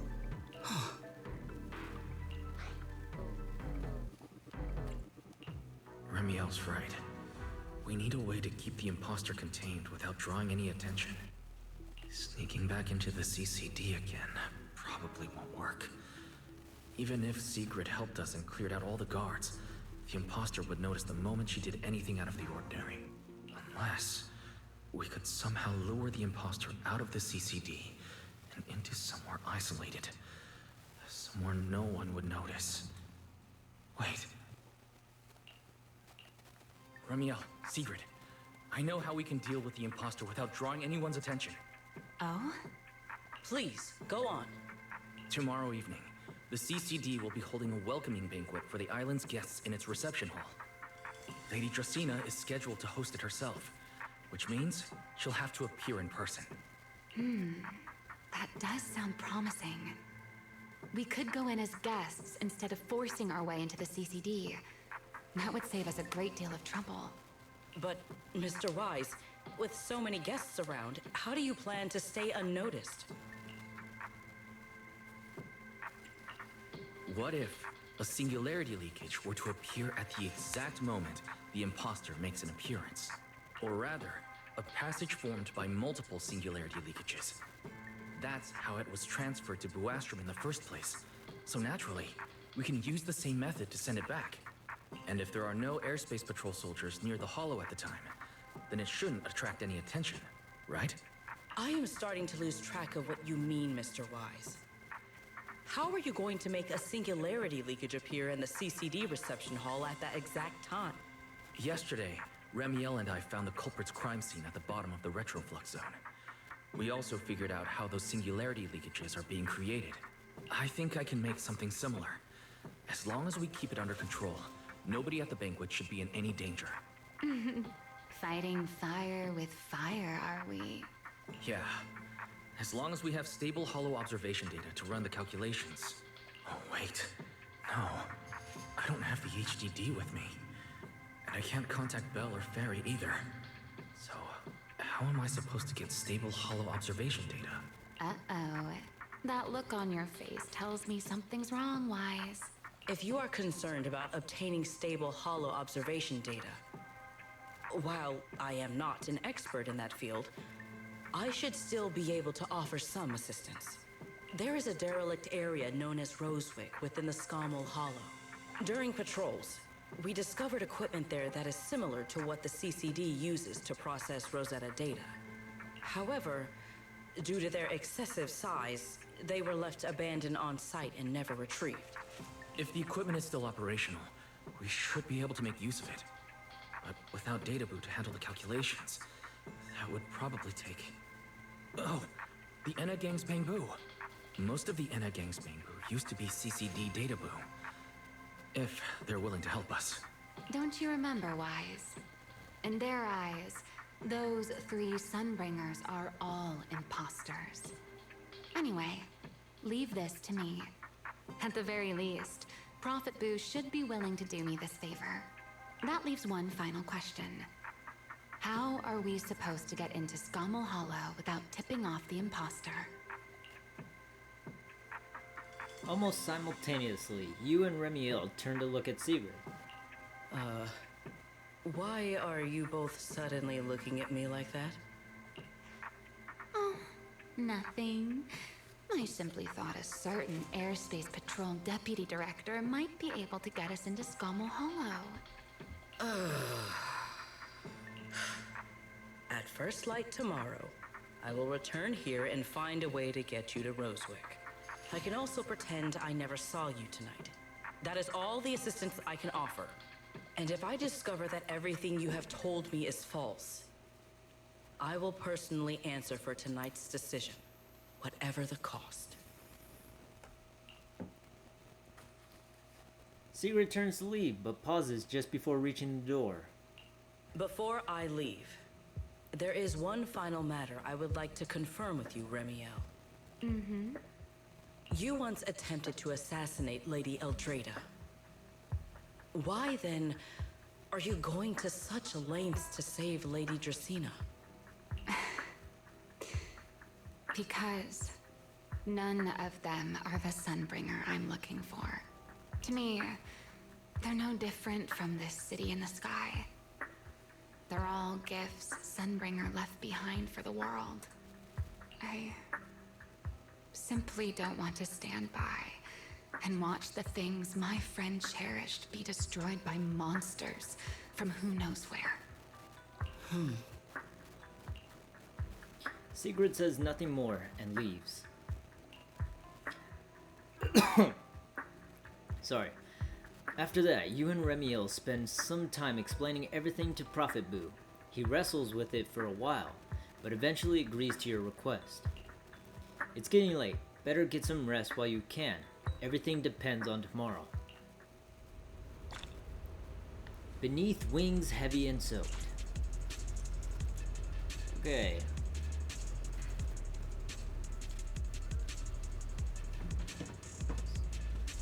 Idle arcade machine.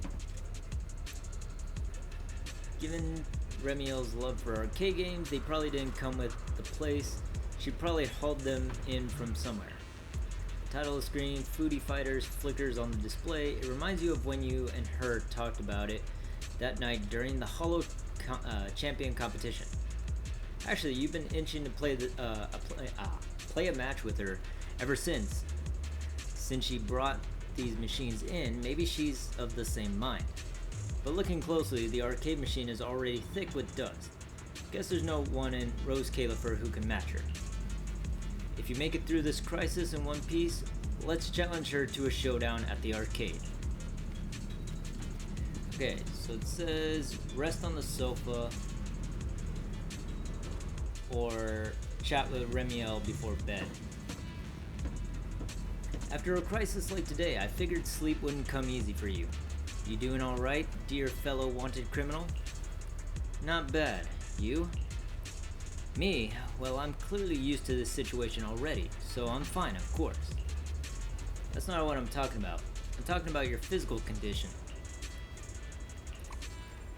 Heh. Are you worried about me because I mentioned my enchainer transformation? Relax, I'm tougher than you think. I can feel myself slipping slowly and irreversibly towards the abyss of an enchainer, but I'm not about to turn into some monster anytime soon. You can rest assured I won't snap and attack you while we're working together. Will using Thamiel's strength worsen your enchainer transformation?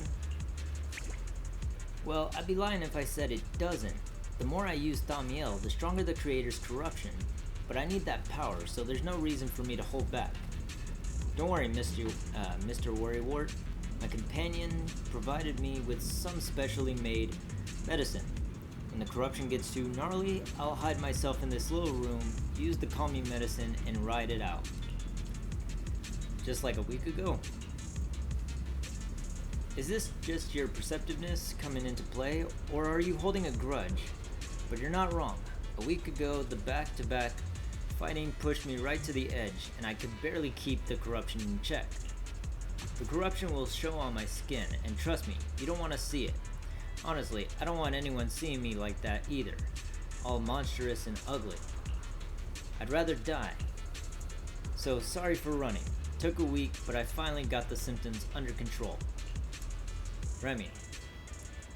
Feels like we got way off track. Maybe your brooding vibes are rubbing off on me, Mr. Sourface. Anyway, I'm fine, at least for now. You should get some rest and take better care of yourself. We're counting on you tomorrow. If you really can't sleep, I don't mind giving you my bed. Alright, now we rest on the sofa.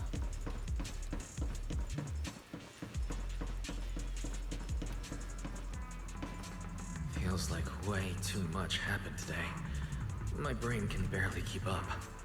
There's no way I'm making it back to Amber Hall. I guess I'll have to stay here for the night. I hope Bella and the others won't worry. No, of course they will. Let us sleep. Exhaustion soon overtakes you and you fall asleep. You toss and turn all night through in a tangle of restless dreams until Sigrid's voice cuts through the haze. Oh, Sigrid's here so early. I'd better go take a look.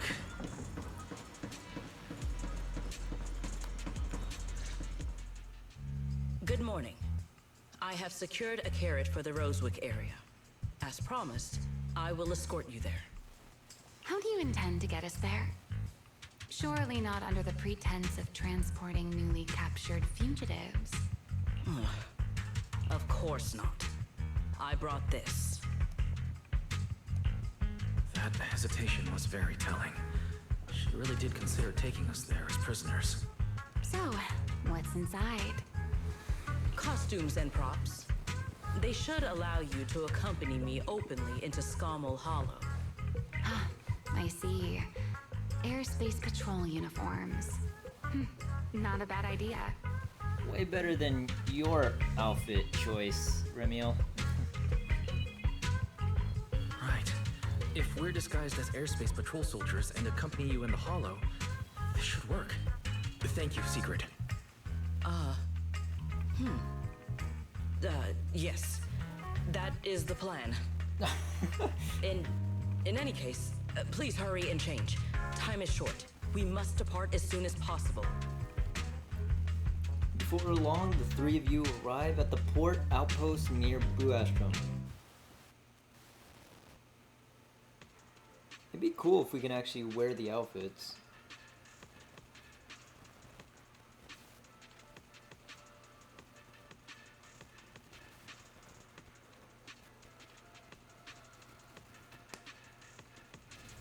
Hey, look! What's that? Oh my Wait a god. second. There are two Mr. Roars? Oh my god.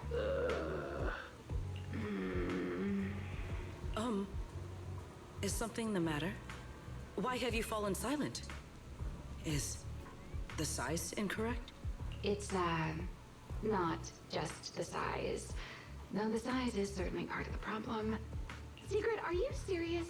You expect this to fool the airspace patrol soldiers? Yes. I believe it should serve well enough. Oh my god. Sigrid. No. There's no serving here. The deputy director of the airspace patrol traveling with Mr. Roar. Two Mr. Roars, no less. Is there anything in Rose Califer more suspicious than that? Sigrid's decision. She must have had her reasons. Remielle, calm down. I'm sure Sigrid has her reasons for this. In truth, it was already rather late by the time I returned yesterday, and I had no time to prepare. As luck would have it, one of our squad members found a Mr. Roar mascot suit near Beckford Street during yesterday's routine patrol, so I brought it with me. Oh my gosh. Beckford Street. Remielle, is this the one you left there the day before yesterday? Oh? So you are fond of Mr. Roar too, Remielle? I am not. How did you even arrive at that conclusion? Wait. There are two mascot suits here. Don't tell me. The other one is mine. Oh my god.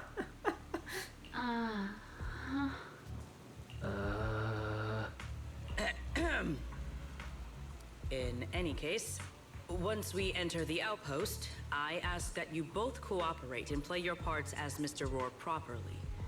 Do not do anything that would reveal your identities. Understood, Deputy Director Sigrid. From now on, we're the Roar twins. Oh my. Oh my god. You seem rather pleased with yourself. Stay in character, Remielle. Every sentence Mr. Rohr says must end with "rawr." Understood, Deputy Director Sigrid. Roar! Very well. Since you are both prepared, let us move out.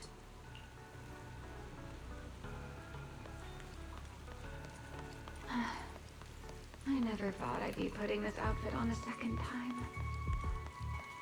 Looked to me like you were enjoying yourself last time. You two, do not forget to add "rawr" to the end of your sentence. Oh my god, that's hilarious. Good morning, Lady Sigrid! Up and about early as always, huh? They are? Mr. Rohr.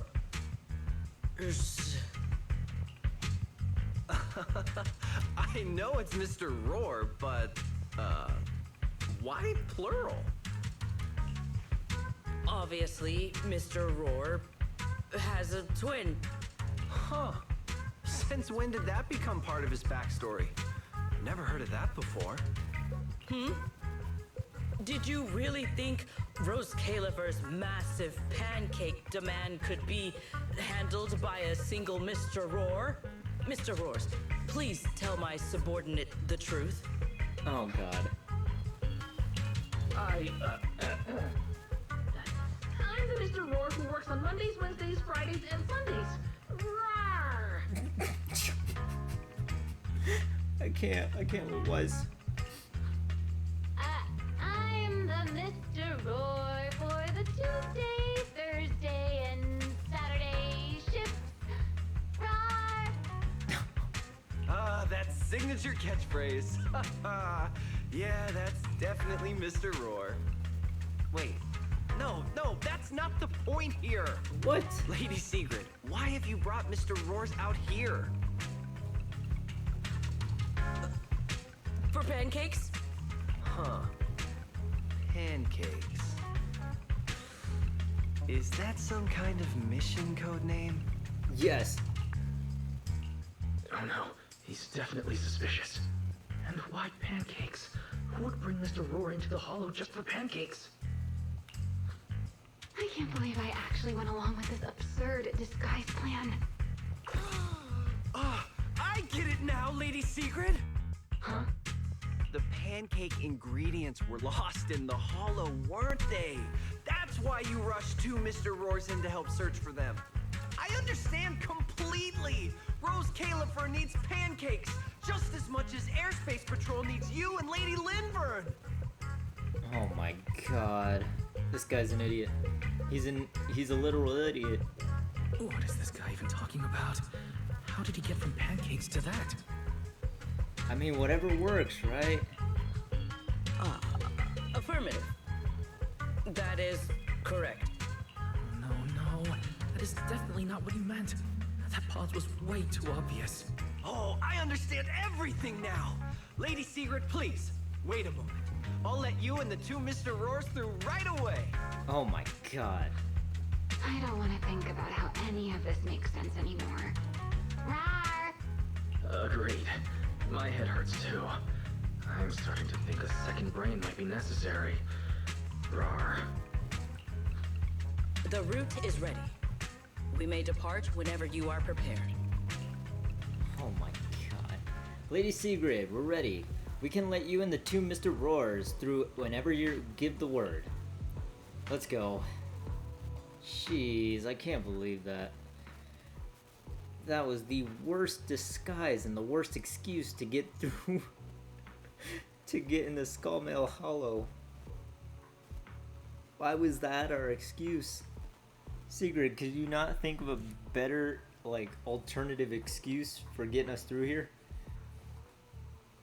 I mean, I guess it worked. Whatever works, right? Together, the three of you enter the Skullmail Hollow. After a long journey, you finally reach your destination, Roswick. All right. From here on, there is no need to worry about being spotted by my subordinates. There are no scheduled patrols in Rosewick today. What are you two doing?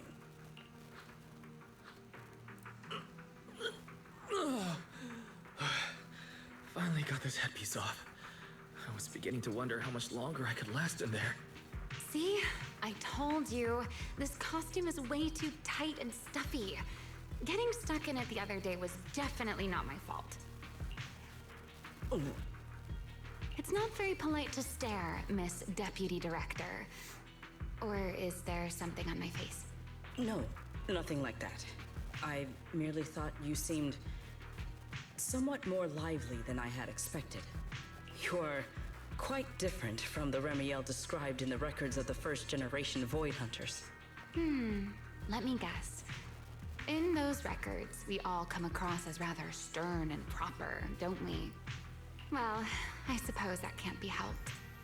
We were Void Hunters, after all. We had to look the part, especially the sort of Void Hunter people expected to see. The head of the Hoshimi family gets lost at the drop of a hat. Sunbringer is a bit socially awkward, and Joyous spends every other day nursing a hangover. You wouldn't expect any of that to make it into the official records, would you? Indeed. But that was who they really were. Nothing like the people described in those records. What about you, Remielle? What's the real you like? The real me?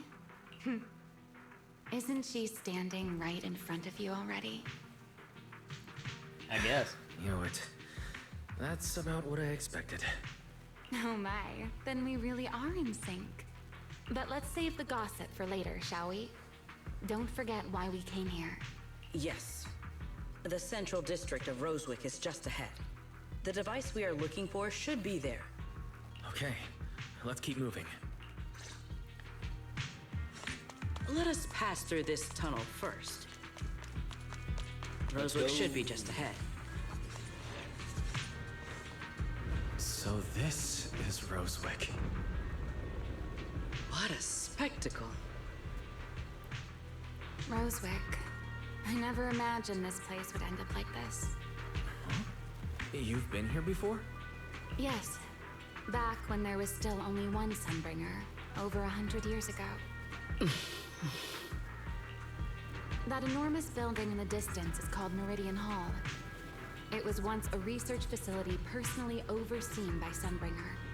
And the main focus of that research was to work with Joyous and the others to verify whether the Rosetta Data computational model was viable. But as for how this place ended up in the Hollow, that I don't know. Of course, the Research Institute back then didn't look like this. At the very least, it wasn't so twisted.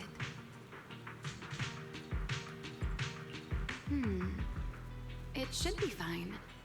Many of the facilities inside Meridian Hall were made of porcelain, so they should be pretty ether resistant. As for the spatial structure, we'll have to rely on the back door that Sunbringer left behind. Back door? You'll see when we get there. Yeah, don't think I forgot about you. Mr. Wise? Did you ride along the tracks like this last time as well? Sorry, Secret. The first ride can be rather difficult to adjust to. What is that glowing over there? Well now, I never expected it would still be right where I left it. Okay, when Sigrid uses her the fourth hit of basic attack Frost Tip Spear or an EX special attack, if she is not in aerial patrol spear state, she enters aerial patrol spear state and gains one use of basic attack converging spear, storing up to a maximum of 1 use. While in aerial patrol spear state, hold basic attack to use the corresponding stage of basic attack converging spear. Looks like the nearby ethereals spotted us. They are starting to gather. Call me anytime you need my help. There is no need. This is barely even a warning. Surprise attack! Victory! Yeah! Heroic!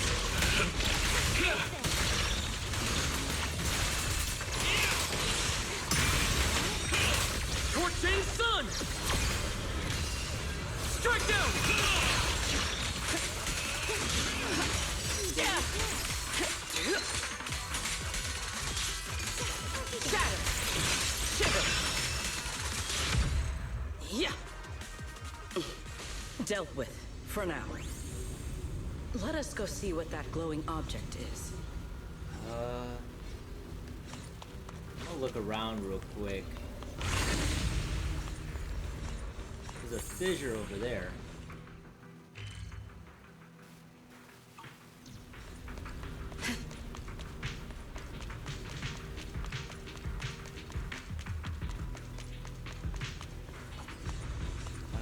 I want to use her ult just to see what it looks like. Shall not be defiled! Sick. Key component. This object bears a strong resemblance to certain devices within the CCD. Yes, both are Sunbringer's creations after all. I'm surprised this key hasn't been affected by the spatial distortions. It remains intact. Guess we're pretty lucky. Remy, what's this? What does this key open? It's the key to Meridian Hall, the back door that Sunbringer left. This is a key, you say? But where is the door? For that, I'm afraid you'll have to ask Sunbringer herself.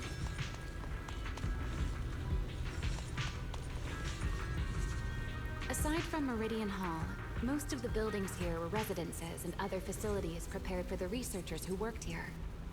In other words, even if they were swallowed by the Hollow, it wouldn't matter. There was nothing important inside them to begin with. But Meridian Hall is different. The prototype used to verify Rosetta data is stored inside. Sunbringer, she always believed these instruments might still serve a purpose someday. So she designed a dedicated emergency restoration system for the entirety of Meridian Hall. That's the back door I mentioned. Once activated, it will rapidly restore the space both inside and outside to the default state recorded when the device was configured, allowing people to enter and leave. So what are we waiting for? Hold your horses there, my impatient friend. Let me finish first. There's actually two parts to this key, and we need both to enter. Back then, Sunbringer gave each of us Void Hunters a copy of the key, just in case the unexpected happened. But, you know me. I thought it was quite troublesome, so, well, I simply hid both pieces of the key she gave me somewhere nearby. I mean, people hide spare keys under doormats or in flower pots all the time, right? At least it worked out, right? If I had taken it with me back then, we'd be at a loss now. I guess fair enough. As for the other part of the key, if memory serves, I hid it somewhere rather high up, I think. It was over 100 years ago. Surely it's natural for me to have forgotten. This feels suspicious. You didn't just toss it somewhere, did you? You sure are sharp. But careful there, Detective Wise. Or someone may just turn you into a static background asset with all RGB values set to 255.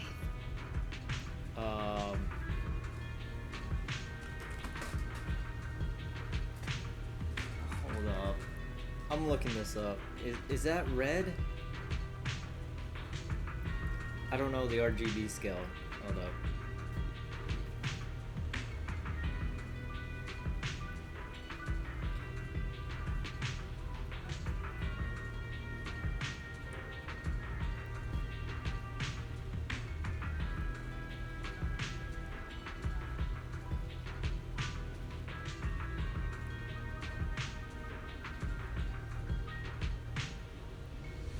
Yep, that is red. Oh my gosh. You two, let us cut the chatter. Since this part is still here, it stands to reason that the nearby spatial structure has not changed too drastically. Let us check the high ground nearby first. Perhaps we will find other clues. Okay, but before that, let's put this part of the key into the device.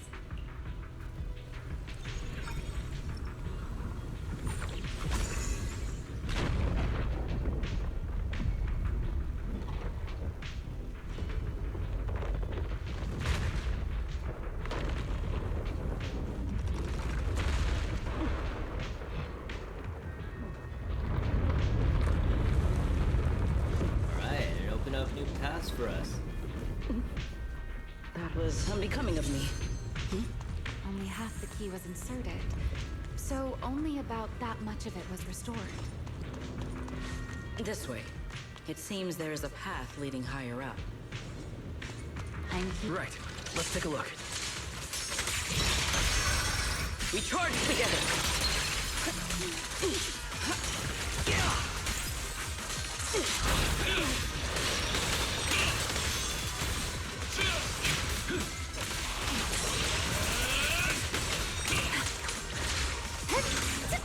A single moment.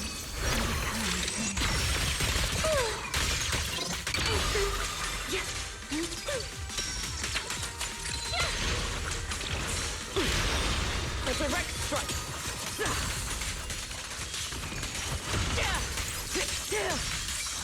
Defend the line! One step ahead! Break through! Break them!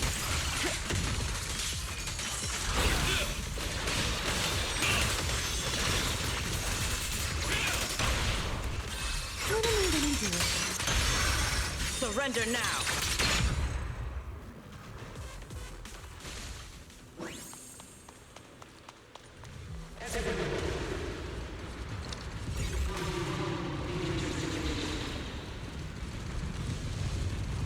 What was that sound? Enemies? That's Sunbringer. Sunbringer? But how? It's not so unusual. Hollows are full of echoes of the past. A voice with no visible source. That isn't common, is it? Hands ready. Sorry, I just had to grab that.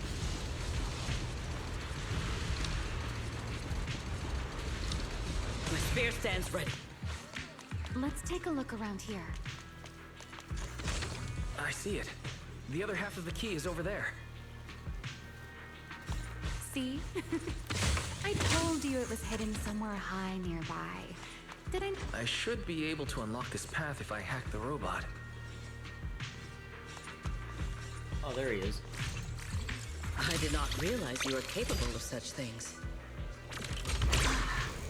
I've dealt with all sorts of things on the islands, but, anyway, this isn't all that difficult.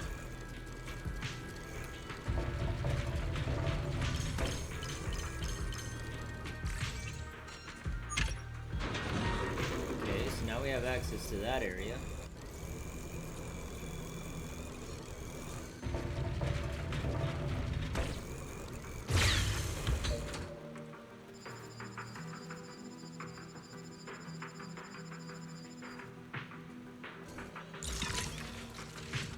Problem solved. Let's keep moving.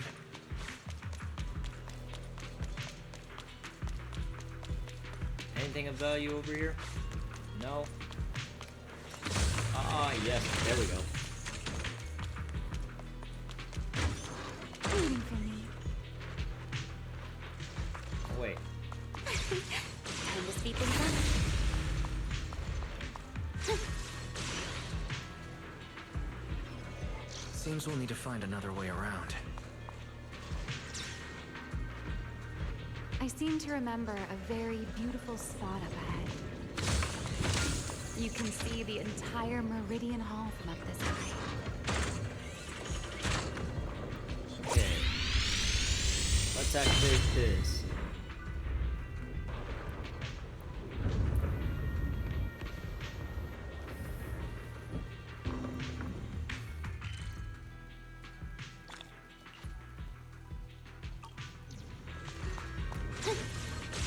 things up. Spin. Looks ready at home. Blade! Hyrois! Are you okay? It won't happen, huh? Looks pretty intimidating.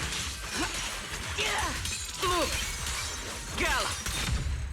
The final strike! If we hack the drone, the path should open.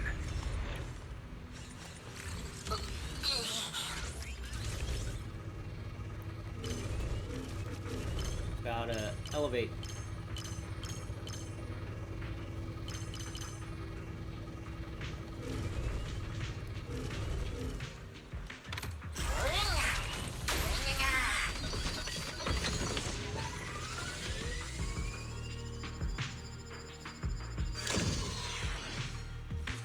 Good. We're almost at the target. That's quite the emotion.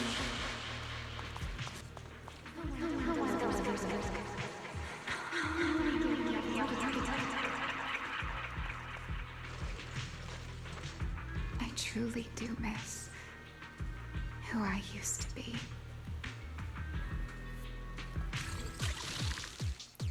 Okay.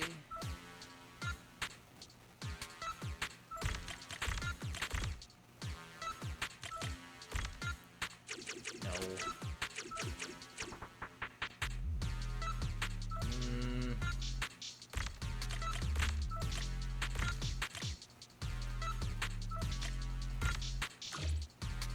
Yeah,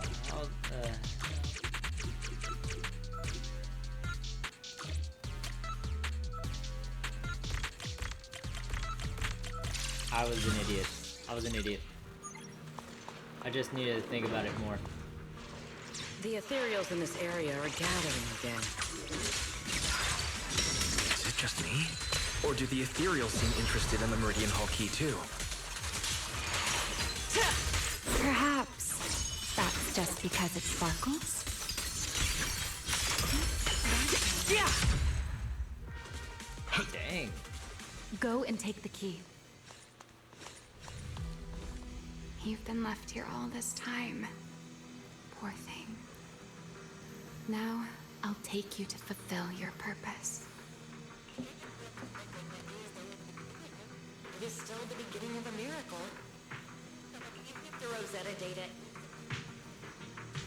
The beginning of a miracle. Celebrate.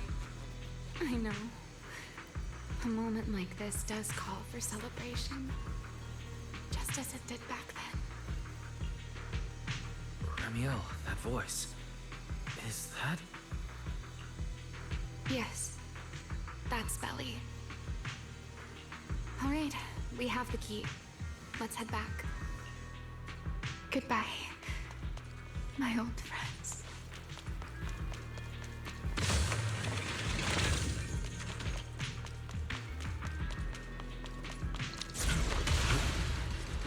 Today's success was first step to taking back the world. Celebrate. The echoes in the hollow. They really know how to ruin them. Are you okay? Yes. Okay. No. I thought I could have done, I thought I could have gone on that platform.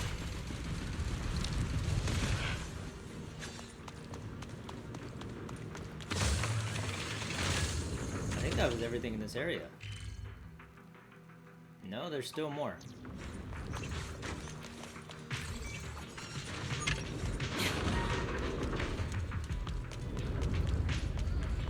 Must be up here somewhere.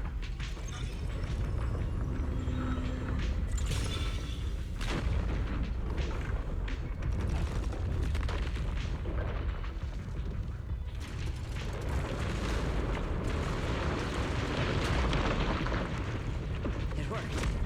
The Meridian Hall has been fully restored.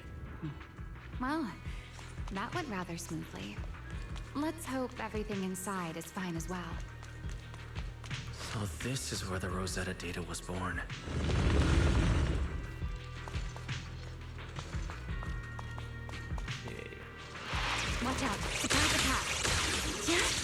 My spear stands ready. Yeah.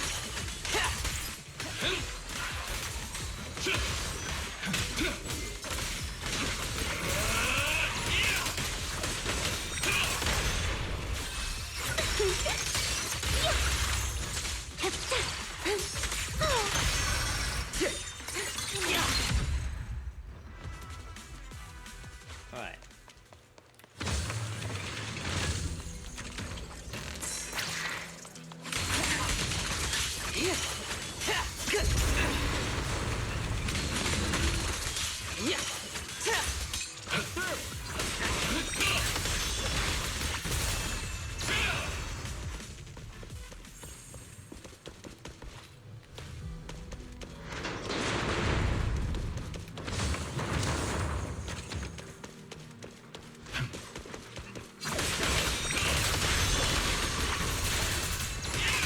Torching Sun!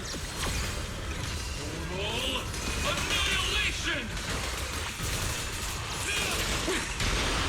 Stay where you are. Frost and lightning. Offensive stance.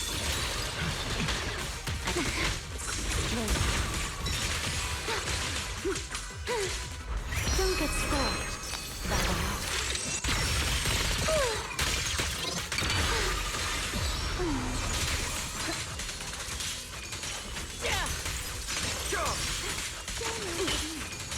Victory!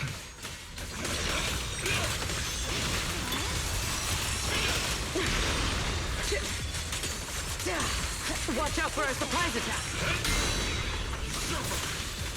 Torching Sun! To the blade!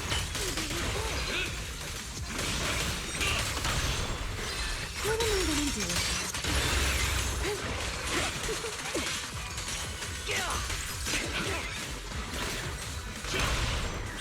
What am I gonna do? You are cornered! Easy. I think that was everything. There's just a few more chests nearby.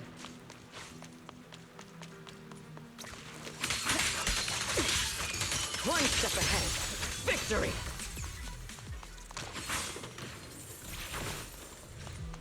Okay.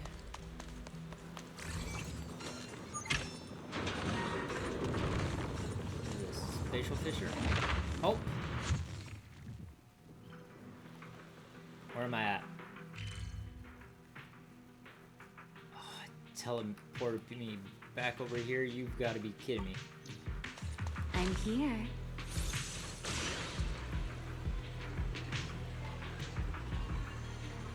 Hello, Proxy. Surely you haven't forgotten about me. Wait.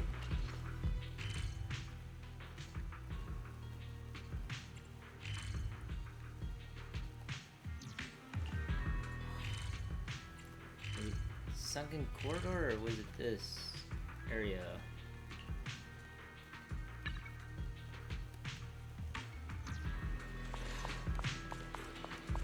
Ta-da! Up we go.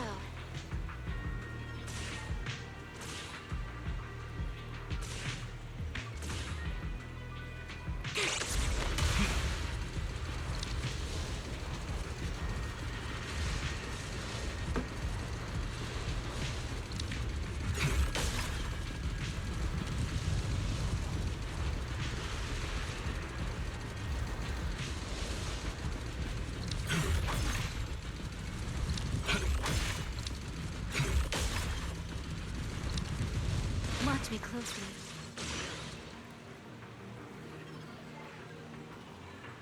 Hold on. Hello, Proxy.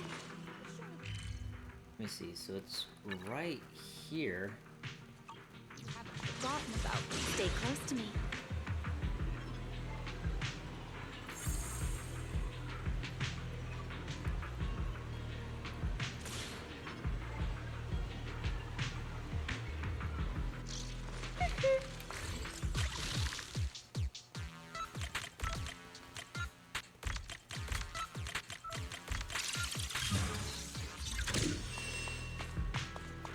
That would have been easier.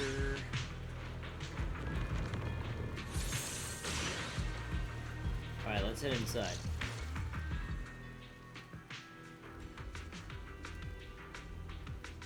Made it into Meridian Hall. The space here is still shifting. The entire building should have returned to its original state by now. Should it not? Yeah, perhaps there's a delay. The device is over 100 years old after all. A little instability is to be expected, I suppose. It seems the environmental changes won't affect our exploration much. Let us keep moving forward. Why are there ethereals here as well? If you aren't paying rent, I'm afraid I must ask you to move out.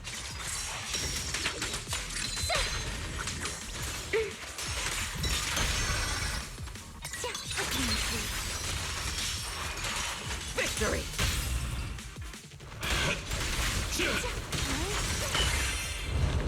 The space was hidden.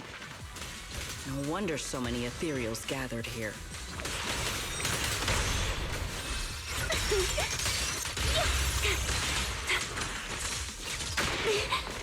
Don't get scorched by the light.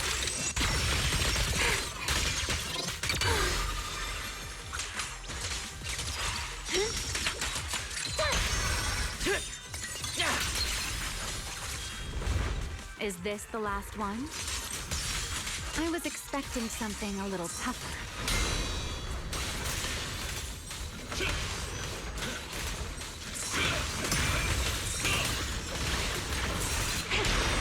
So predictable. Let's stir up some trouble. My spear guards the sky! It's over!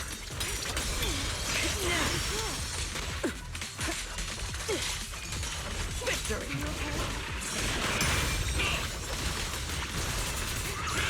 Everlasting fling! Annihilation!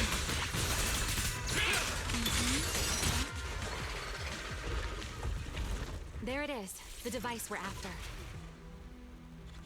Let's go, Wise. What comes next, only you can do. All right. So this is the prototype they used to verify Rosetta data. The equipment was not damaged in that fight, was it? It looks intact on the outside. It's a prototype, but the modules aren't that different from modern systems. I think it should be fine. This is it. Prototype, boot up!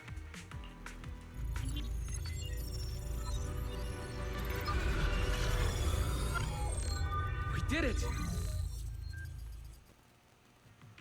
Seeing these screens light up again after all this time feels strange.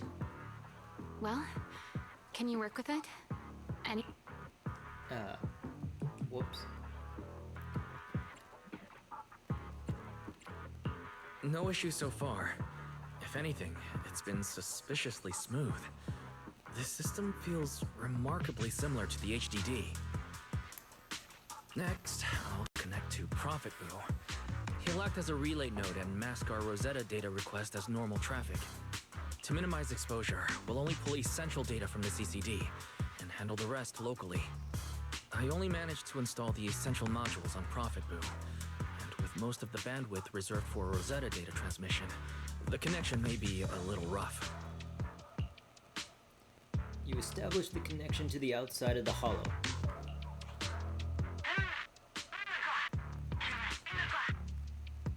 Ah, Lady Rem, Master Proxy. Oh, that's Griff.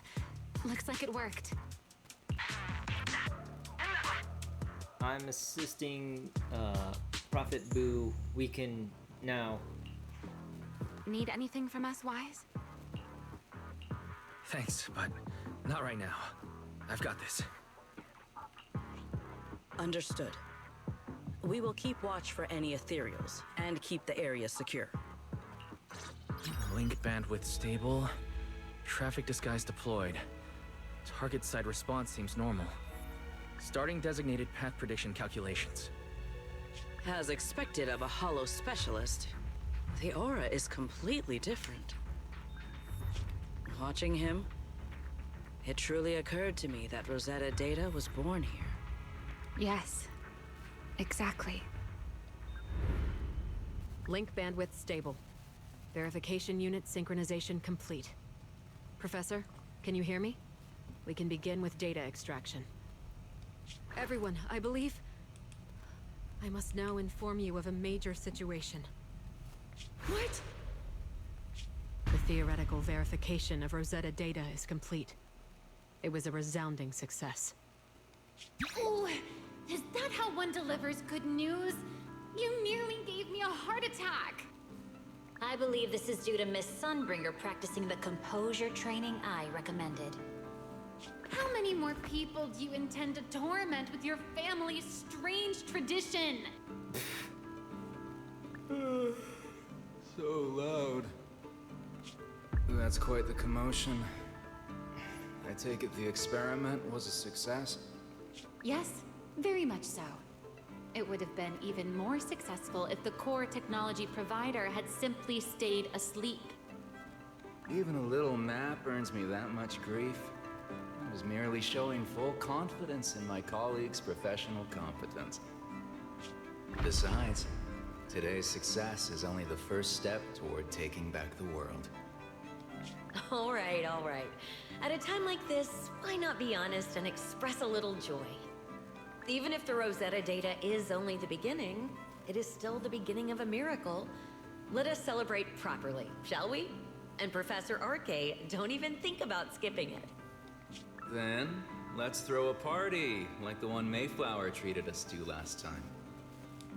Don't tell me you're planning to drink until the next morning again. The professor will throw him out, just like last time. Then let us hold a ball with soft drinks only. Hey, you people. Back then, we thought taking back the world was only a matter of time. As long as our companions were by our side, there was nothing we couldn't do. We could even go anywhere. In the end, none of us reached the promised destination. Time passes. Finally. That should take care of it. Mr. Wise, how did it go? Everything went smoothly. Now all that's left is to use this data to... Remielle, is something wrong? Are you alright? No, I'm all right. I simply, wanted a little more time to look around. This place brings back memories of some old friends. Are you sure you're okay, Remielle? I'm perfectly fine, really. Now that the calculations are done, let's head back. If we stay much longer, we'll miss tonight's banquet. You successfully uploaded the complete path data to Prophet Boo. Afterward, you change back into enter the Mr. Roar costume and return together to the Enna Gang's hideout.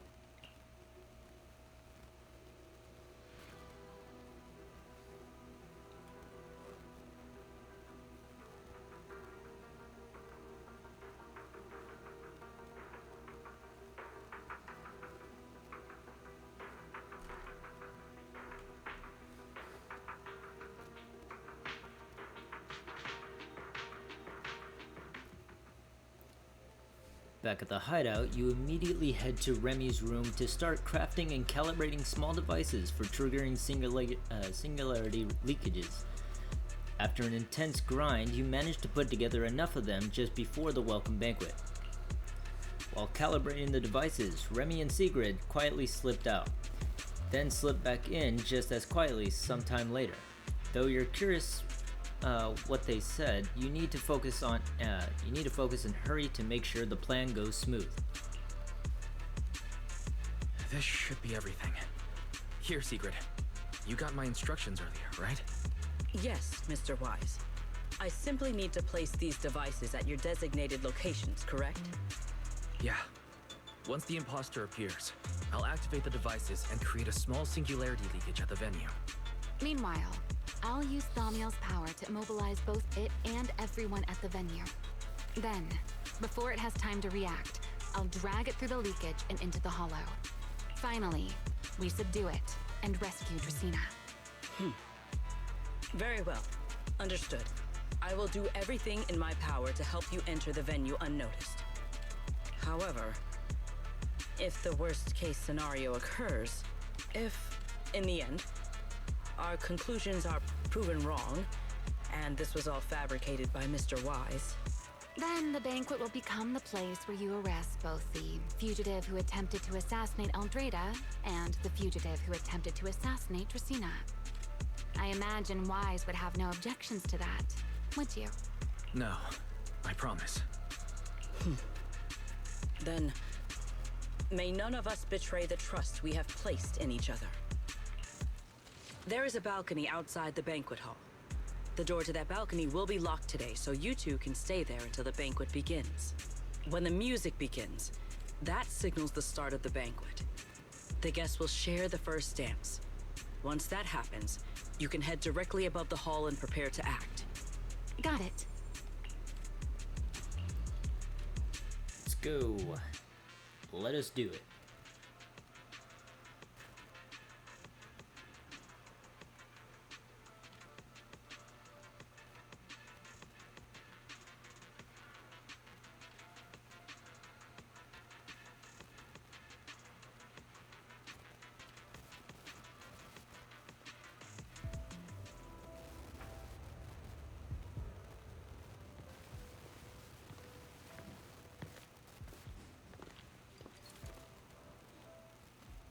We are here.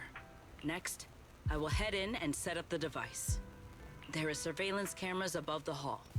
Wise, you can connect to them from your end and confirm the situation. Got it. All right then. Please stay here and keep yourselves hidden. I will take my leave now. Let's use the camera to check on Sigrid.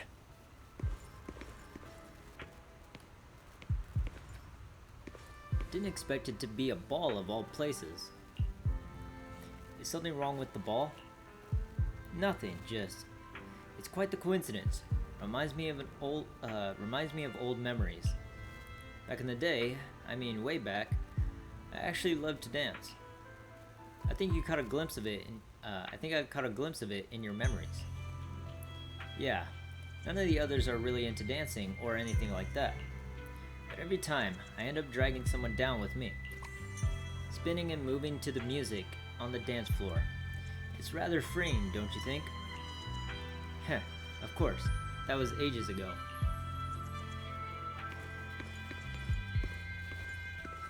This is a pretty good spot. I'm in. Oh no, a soldier's coming this way. What's going on?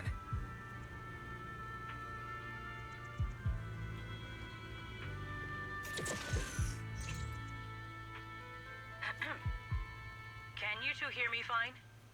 All devices are in position. Mr. Wise, you have the exact locations in sight, yes? Yes, I see them. But what happened just now?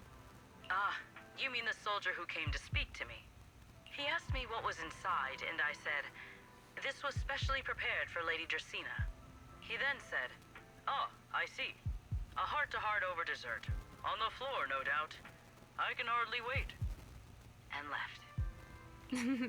Can't believe I've grown used to the strange things that happen around her. The welcome banquet is about to begin, so I must take my leave now. I wish you two luck. Honored guests who have traveled all this way from the surface of New Eridu, welcome to Rose Caleb. Oh, it's starting. Come on. We should make our way up, too. All right, I'll take the side fire escape. Why go through all that trouble? Whoa, wait! Now let us follow the music and dance with our partners. May we all have a wonderful evening. Everyone down there is dancing. Once the music ends, Greta Blulu will show up. Okay, I'm ready. Hey, what's on your mind? Remielle, stay down. What if someone sees you? Why would they? On such a beautiful night with lovely music. Surely everyone's eyes are on their dance partner. And you? You were so calm a moment ago. Why so nervous now, Mr. Honor Student? No matter how we frame it, what we're about to do could be considered an assassination. To the unsuspecting crowd below, we must look like a pair of unforgivable criminals. Relax. I've witnessed spectacles far grander than this. Oh, right. The music won't end for a while yet. So, to settle those nerves, shall we share a dance of our own? Huh? Dancing? Right here? Right now? Is this really the time for that? You're already my partner in crime. It's a little late to worry about propriety. For the record, I've never really danced before. If I step on your foot, please don't blame me.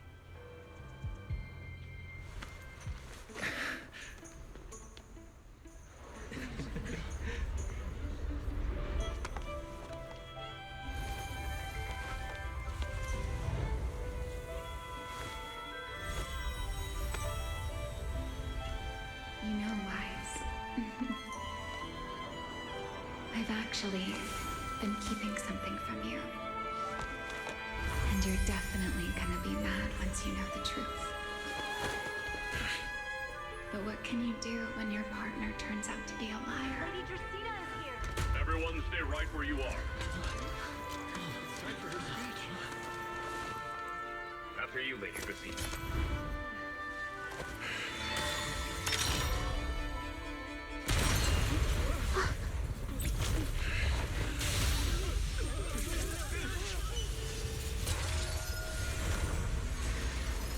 You are not. I'm sorry, Wise. As this dance draws to a close, it's time for us to say goodbye.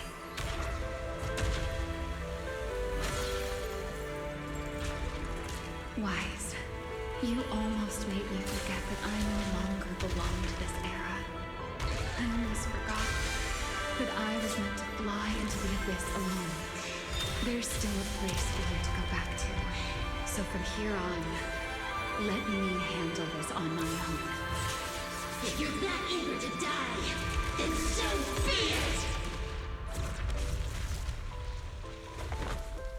You're forcing the Enchainer transformation. Then bring it on. Remielle! I won't let you shoulder this burden alone.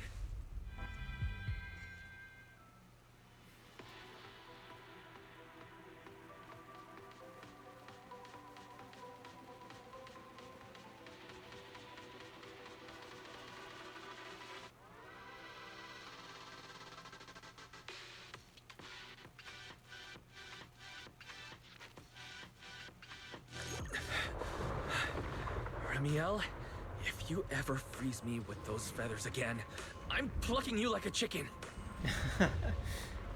Wise, why are you here? Didn't I? You're the one who said we were partners in crime. Who leaves their partner behind like that? Sorry. You can apologize after this is over. What just happened? And what's that huge ether glow over there? That's Gertablulu's cocoon. Since we ruined its plans, it's trying to absorb nearby ether to make up for the energy deficit and force its fusion with the Karma Core. And completely devour Dracena. I can't be certain how much longer she can hold on. Is there any way to stop it? Do you see those new ether growths nearby? Gertablulu created them. They're basically doing the equivalent of a blood transfusion, gathering ether from the air and feeding it into the rapidly growing cocoon. In other words, if we cut off those growths, we can stop the cocoon from growing any further. Are there any main arteries among those blood vessels? Sharp as ever. Good. I found 2 in total. sever them both, and the energy supply across this entire area will fail. Then we can destroy the cocoon. Now that player 2 has joined the game, let's get ready to clear the stage at double speed.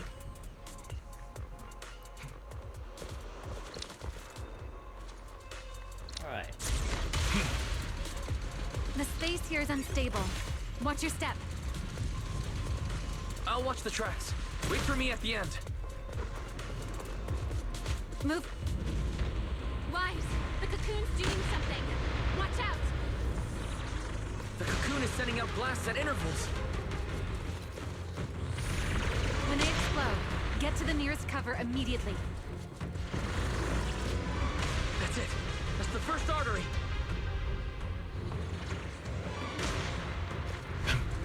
The frequency of the blasts is increasing. I need to find a... This may get a little rough. Be careful.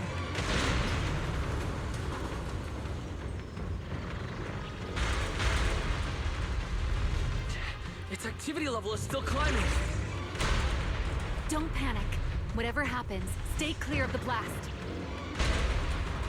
Understood. Remielle, how are things on your side? The target growth is just ahead.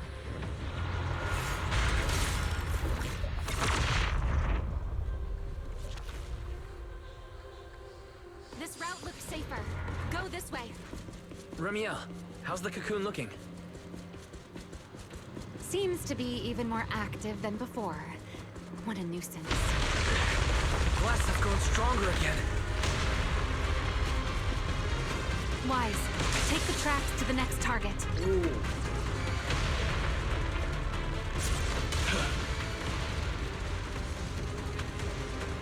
So I get completely eviscerated. Not good! I'll think of something. Using the rail car as cover. I'm impressed. We're approaching the second target point. Destroy it, and the cocoon's growth should stop completely.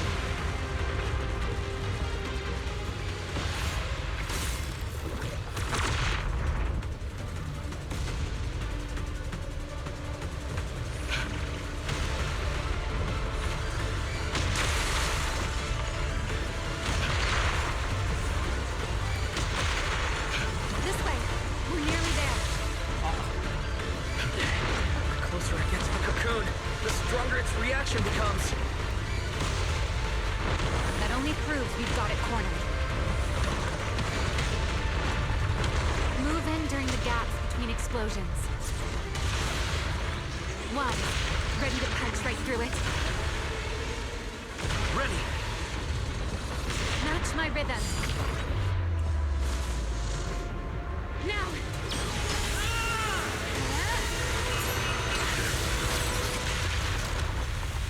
Don't let your guard down. It's not over.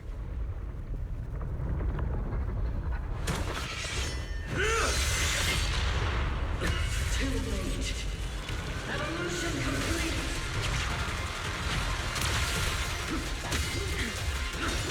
Together.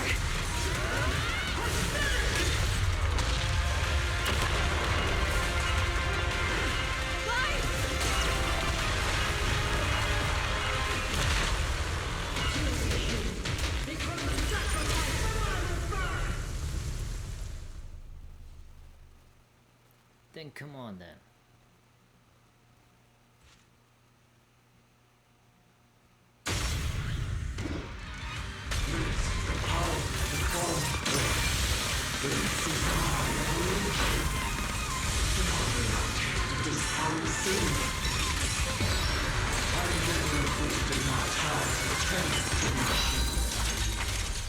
I had no idea ethereals could be so talkative.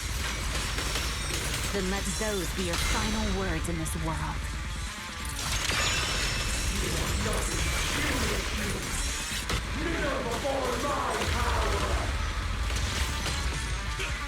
Cool step back. Hear the howling wind.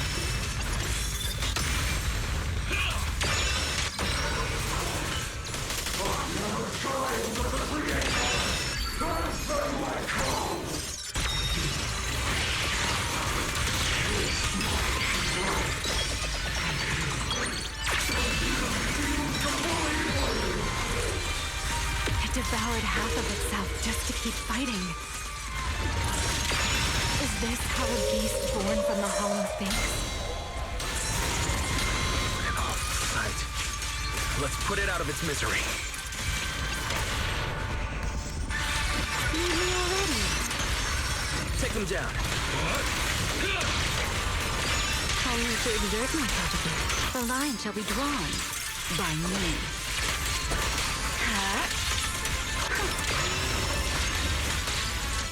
Cherish the time you still have to feel regret. Let me play the final note of your fate.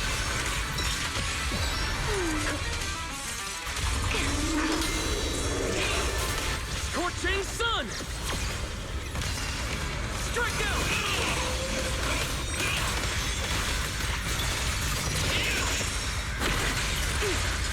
Take this.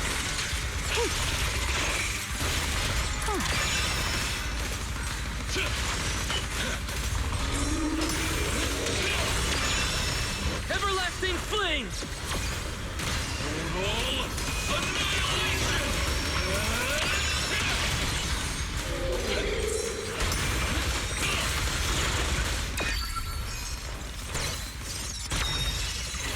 Almost there. Expose its cord. Hang in there. Follow my lead.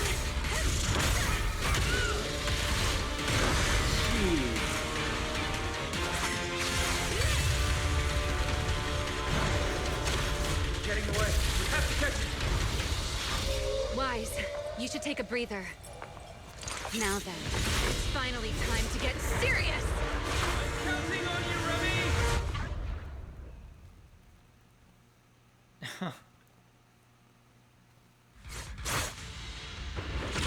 Oh. Remy! Capture it alive and save Dracena from inside the core!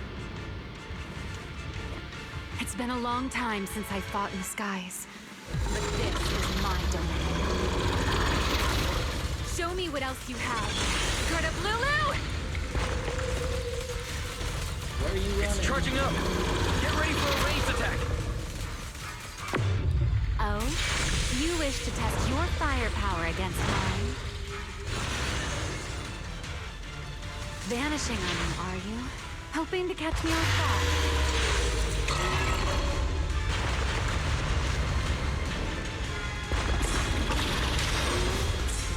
Always attacking from behind.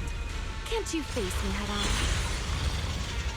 Unfortunately for you, I don't leave open. Bringing down the pillars to block my path again. Out of my way.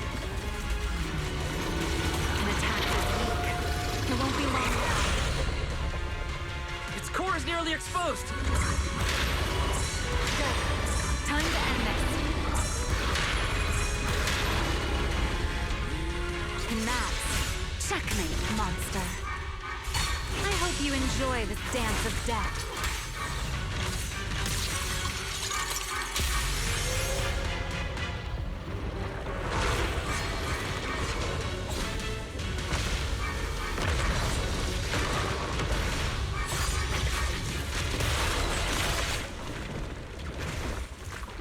Dracena is inside its core. I'll handle this.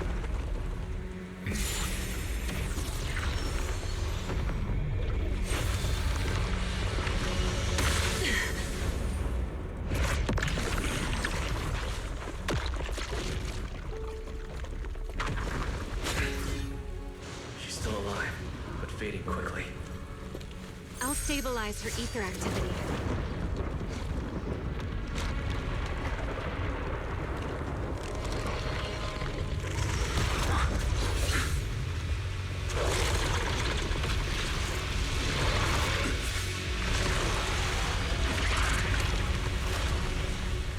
Just devoured Gertabalulu when left. Why?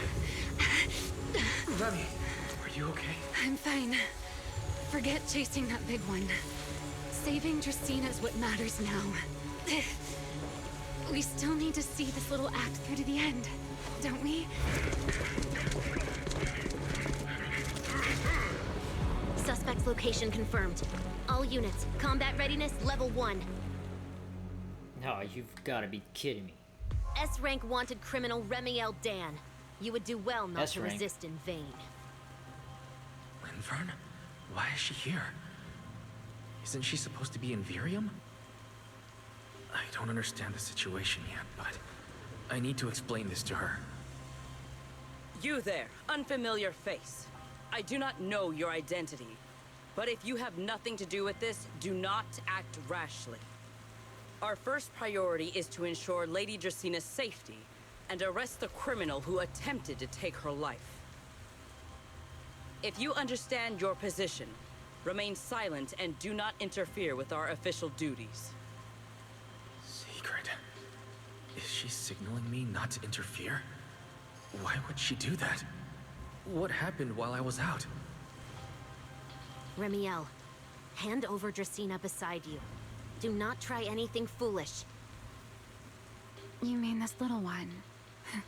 I was beginning to tire of her anyway. Take her back. She's still breathing. Whether she survives is up to you. Remielle, why does it feel like you expected this? What exactly are you trying to pull? I thought this little one's disappearance would throw you all into chaos. I didn't expect you to catch up so quickly. How dull. Time to bring this game to a close. The former Void Hunter Remielle Dan. I never imagined a legendary figure like her could still be alive. But why? Why would she be the one to attempt to assassinate Lady Sunbringer? If Lady Linvern had not rushed back from Virium in time, who knows what would have. Lady Linvern went out of her way to bring us here, so that we might witness the legendary Void Hunter's arrest alongside the soldiers. Quite a sight.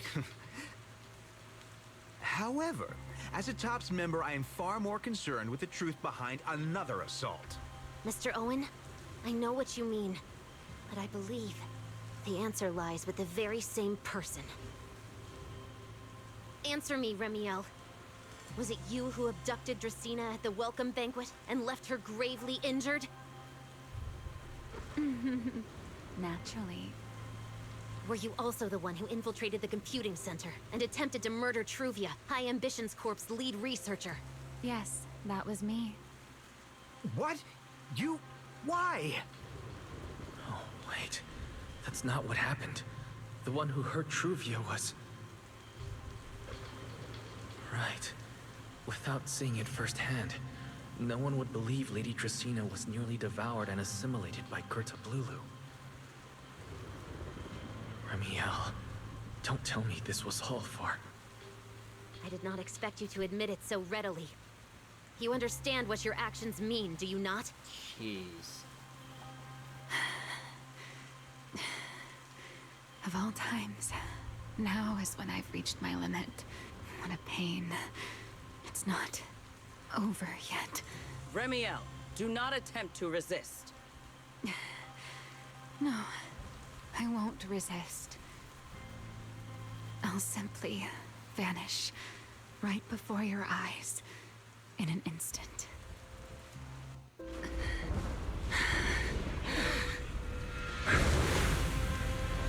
Sorry, but I'm done being a spectator. This performance of yours, you wouldn't mind one more joining in, would you? You want to share the stage with someone like me? Let's finish this act together. What are you trying to do? Rescuing my partner in crime. Until we meet again. Lady Linford, send them after them quickly!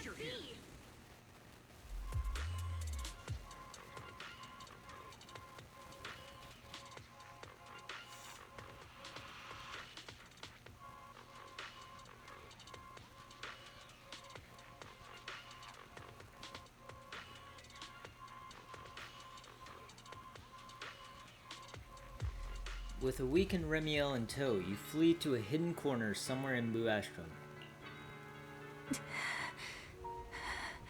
No. Look away. It's okay now. Remielle, Please don't. Don't look at me. Okay, I promise. I won't look. Thank you. So, why didn't you tell me sooner about your plan with Secret and Lady Linvern? Because you and I are different. You still have somewhere to return to, but I do not. The era I knew, the people I loved, those memories, they're all long gone. So, I can't drag you into this. You really are impossibly headstrong, Remielle. You're the one who called me your partner in crime. You're the one who held me together on that rainy night. And now you're leaving me behind? Did you forget you're over 100 years old already? How long are you going to keep acting like a cranky child? Damn. I get it. Sometimes, someone has to step up and do what must be done. What happened to Tracina and Truvia? Someone has to answer for all of it. But that doesn't mean you have to shoulder the burden all alone. Didn't you call me your partner in crime? Then act like it. Doing bad things together, running away together, getting ourselves wanted together. That's what partners do. What kind of partner takes all the heat alone? What kind of friend does that?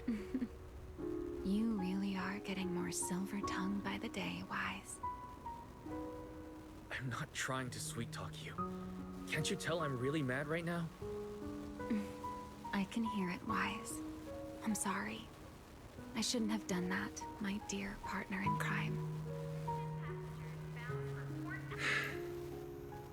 So, what are you gonna do now? I think I'll return to my refuge and rest for a while.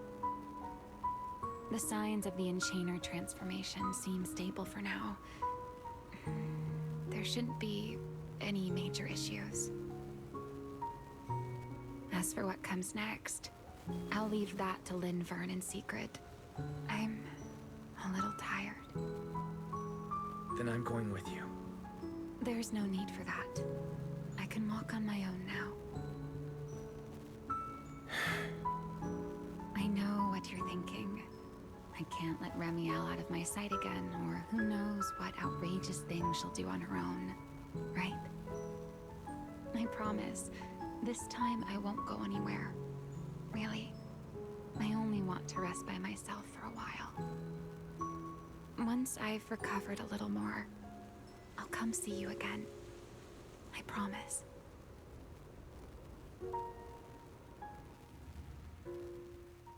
Before you can answer, you hear the sound of wings beating behind you. You two will see each other again, right?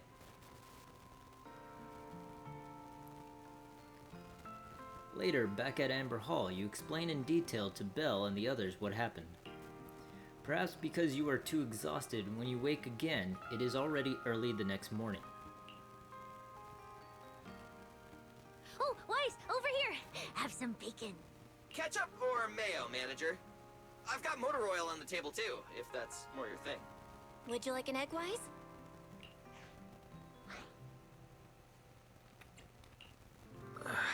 Is it just me, or are you guys being overly friendly today? How can you say that? It's only been a day, and you're already skin and bones. Manager, breakfast is a sacred tradition at Amber Hall, and everyone's gotta have their fill. Besides, when Valina and Norma stopped by last night, they were just as worried as the rest of us. Seriously, that was way too close. I was so worried. Oh, thank goodness everything worked out. Yeah, thankfully. You're still worried about Truvia, aren't you? I think she's still in intensive care. The doorbell rings at the entrance. Come in. Please excuse the intrusion. Hey everyone. Sorry for dropping by unannounced. Whoa, yeah! Lady Sunbringer! Oh, please. Linvern is fine. I can never get used to being lady this and lady that. Do I really look that old? Whoa, now that's a breakfast spread I'll have to try myself sometime. But first, let's get down to business. Forgive the early visit, but we bring good news. Miss Truvia has been stabilized. She is still unconscious, but no longer in critical condition. Oh, so she's alive. Jeez. Really? That's a relief. I'm glad to hear that. And allow me to formally thank you on behalf of Rose Califer. It's because of your efforts that we get to have peaceful mornings like this one. I can't take all the credit. I only did what I had to. And I owe all of you, too. Sorry for not thinking about what would happen after everything. Wise, I owe you an apology. Remielle and I kept our plan from you, but it was not because we doubted you. Rather... I know. You were just worried about me and didn't want anything bad to happen. But there's something I need to ask. Now that Remielle's cooperating with you, what's going to happen to her? Actually, we'll be taking her to Virium soon. Oh, relax. Not as a criminal, but as a friend who needs our protection. As for her ongoing Enchainer transformation, we can treat it with Porceloy. In return, she'll help us stabilize Dracina's condition with her unique ability. How is Lady Dracina doing now? Why does this all sound so serious?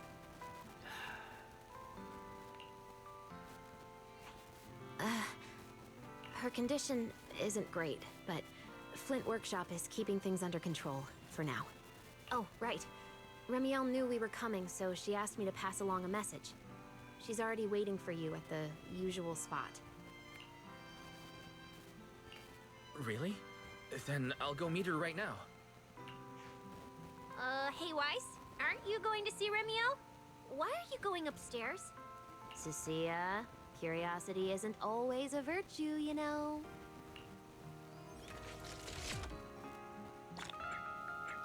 Into the abyss with you. Remielle, is she really all right?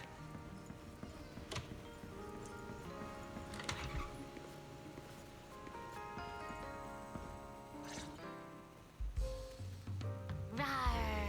Good morning. Rawr.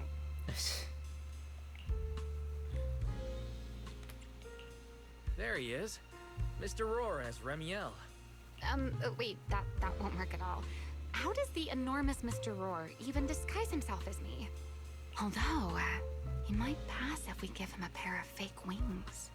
Mr. Roar in your clothes?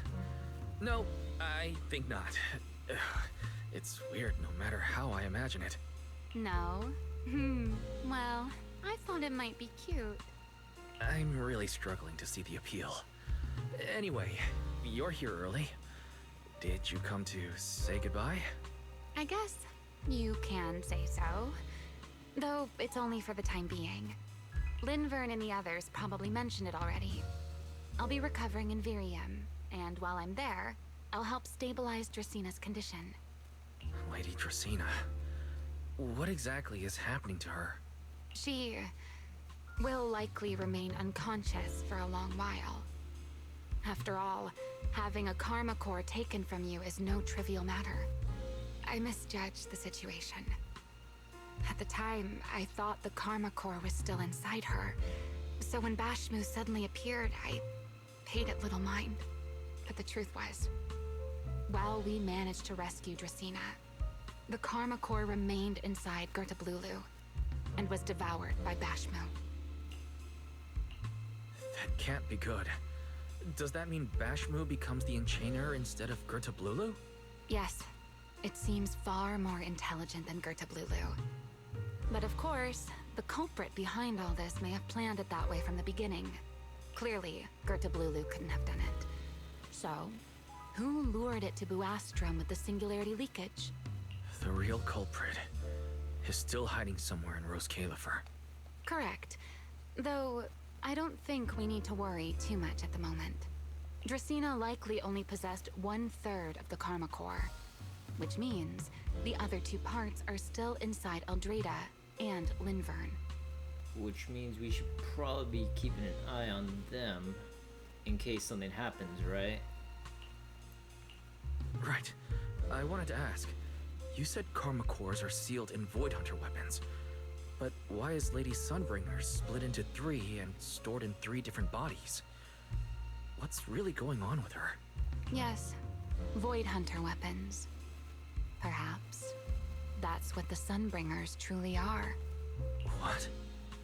Oh, come to think of it, I don't think I've told you yet. The truth behind the so-called attempted assassination of Lady Sunbringer. The truth is, I really did come to Rose Califer in search of Sunbringer. Not the 3 who stand here today, but the one I once knew.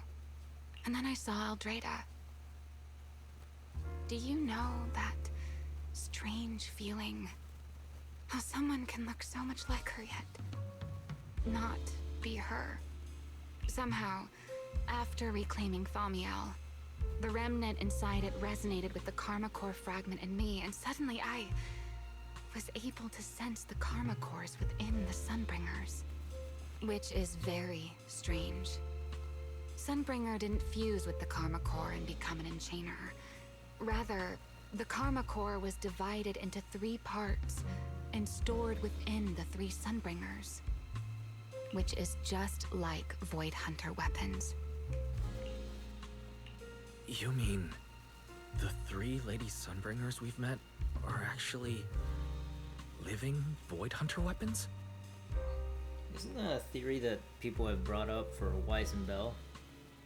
No. That doesn't make sense. Well, it's only a working theory. There are still plenty of gaps in it, but it does already answer a lot of questions. The most important question I have is, where is the Sunbringer I knew? I don't believe she would die so easily. Yet somehow, she just vanished from everyone's memories one day, and then she became the 3 Sunbringers we know. So until I find my answer, I suspect I'll be staying in Rose Califer for quite some time. Still, some proper rest is greatly appreciated, at least for the next few days.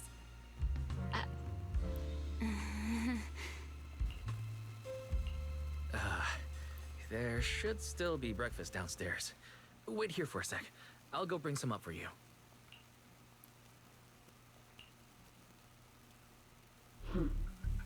How many times have I told you before?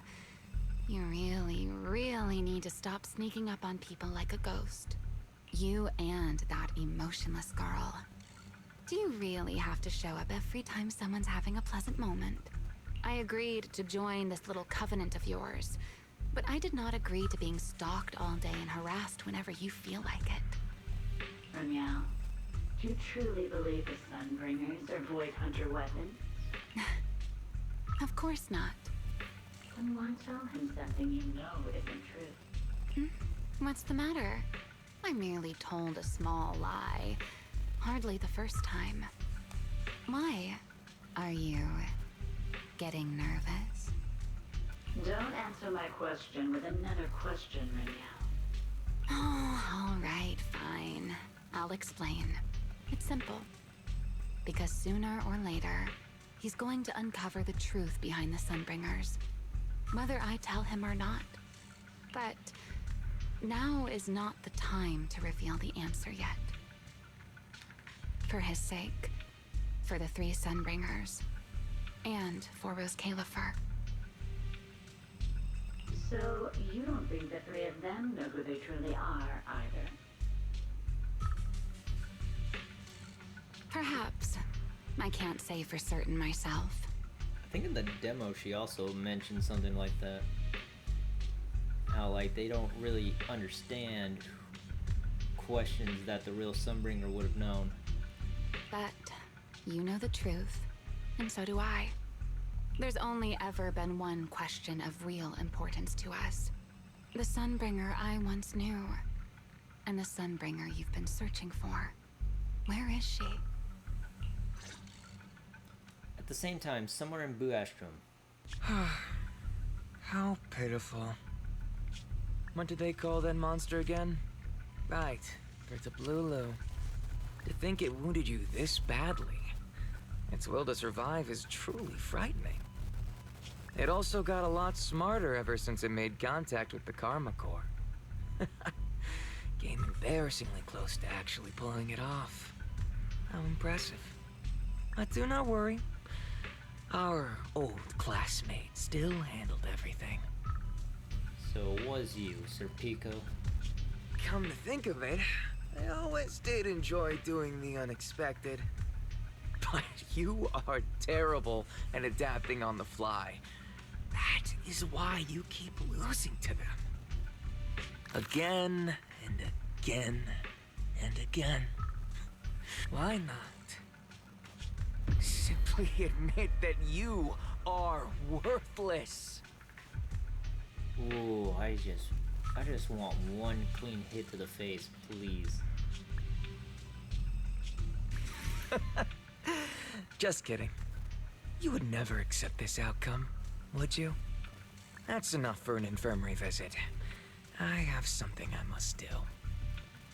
And I look forward to your performance in the next act. You better not.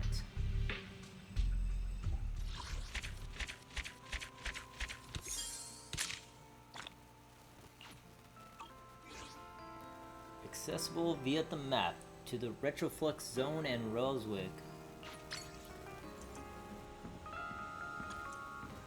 So, that was the end of the story mode. Okay. Oh, an accomplice's truth. Once the dust settles, find the letter Remielle left in her room.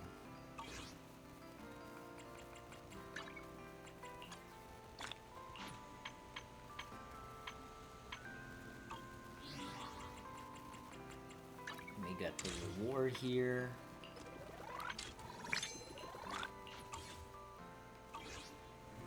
That is crazy.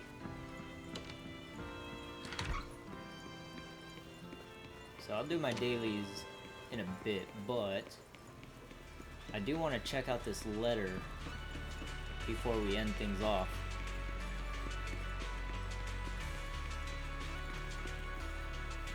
Oh, come on. Can I really not get there?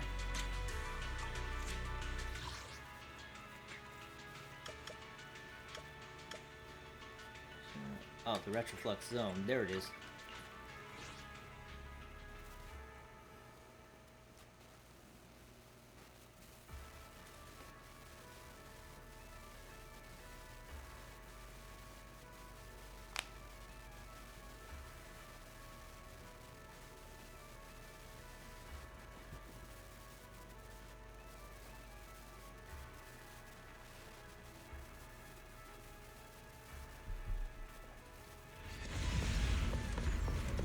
Okay, there's some more missions, but Remielle's room is over here.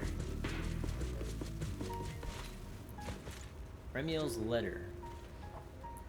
There's a letter on the table now, seemingly left by Remielle. Want to open it? Open it. Dear my dear accomplice, I wonder whether you'll find this letter I left behind. You probably will, right? After all, you and Sigrid are the only people who would ever come to this room. Still, Sigrid would know better than to pry, and I can't imagine you never setting foot in here again. You wouldn't be so heartless as to never miss me at all, would you? Before leaving for Virium, I came back to this room to pack for the journey, and suddenly felt the urge to write something to you. When I first came to Rose Califer in search of answers, I stayed in this room for a short while. There was nothing more than whenever... there was nothing here then. Whenever the agony of my enchainer transformation woke me in the dead of night, I would look outside, and the moonlight seemed to beckon me into another world. After that night, I asked the Bangbu to track down a few arcade cabinets and gave my bed a proper makeover. Loneliness ate away at my heart like a shadow. This was the only way I could remind myself that I was still human. In today's new Eridu, I am nothing more than an unwelcome outsider. I have no home, no ties, and no reason to become part of this world. At first, I truly thought that suited me. It meant I only had to focus on the mission I still needed to complete and spend the rest of my life atoning for my sins. But after meeting you, I seem to have grown weak. Being accomplices is a curious sort of relationship, don't you think? We both once had a pride and dreams. We both lost someone dear to us forever because of that very pride. We both fear losing control of our power again. We are so much alike that whenever we see a reflection of ourselves in the other's words and actions, we can't help responding with a hint of hostility. Yet you made me feel truly alive again. And when I tried to solve everything by taking all the blame upon myself, you chose to catch me as I fell. Thank you for making sure no one but you saw me in the grip of my enchainer transformation that day. Because of you, I have started to fear death and slowly grown attached to this new world. You should be proud. An S-rank wanted criminal fell right into your hands. Because you're here, I think I'll try to take living seriously before the transformation becomes impossible to suppress. Something good is bound to happen, right? And now, it is my turn to ask a question. I hope to hear your answer the next time we meet. By now you're surely saying, when did I ever ask a question? Or who asked you? But if even a single thought of how I might be doing has crossed your mind, I think that counts as a question, don't you? This letter is my answer to you, so here is my question. Live brilliantly and bravely. Never give up hope, and never forget that you will always have an accomplice willing to help you carry your doubts and your darkest moments. Will you accept every one of these little requests from me? An accomplice's truth.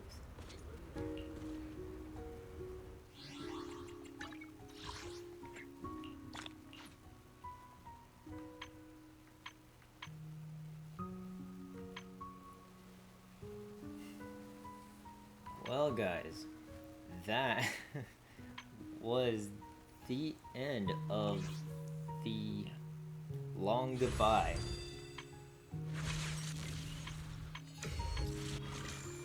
Huh. Weird. It actually had it here, but now it's not here anymore. So yeah, the long goodbye. Thank you so much for watching.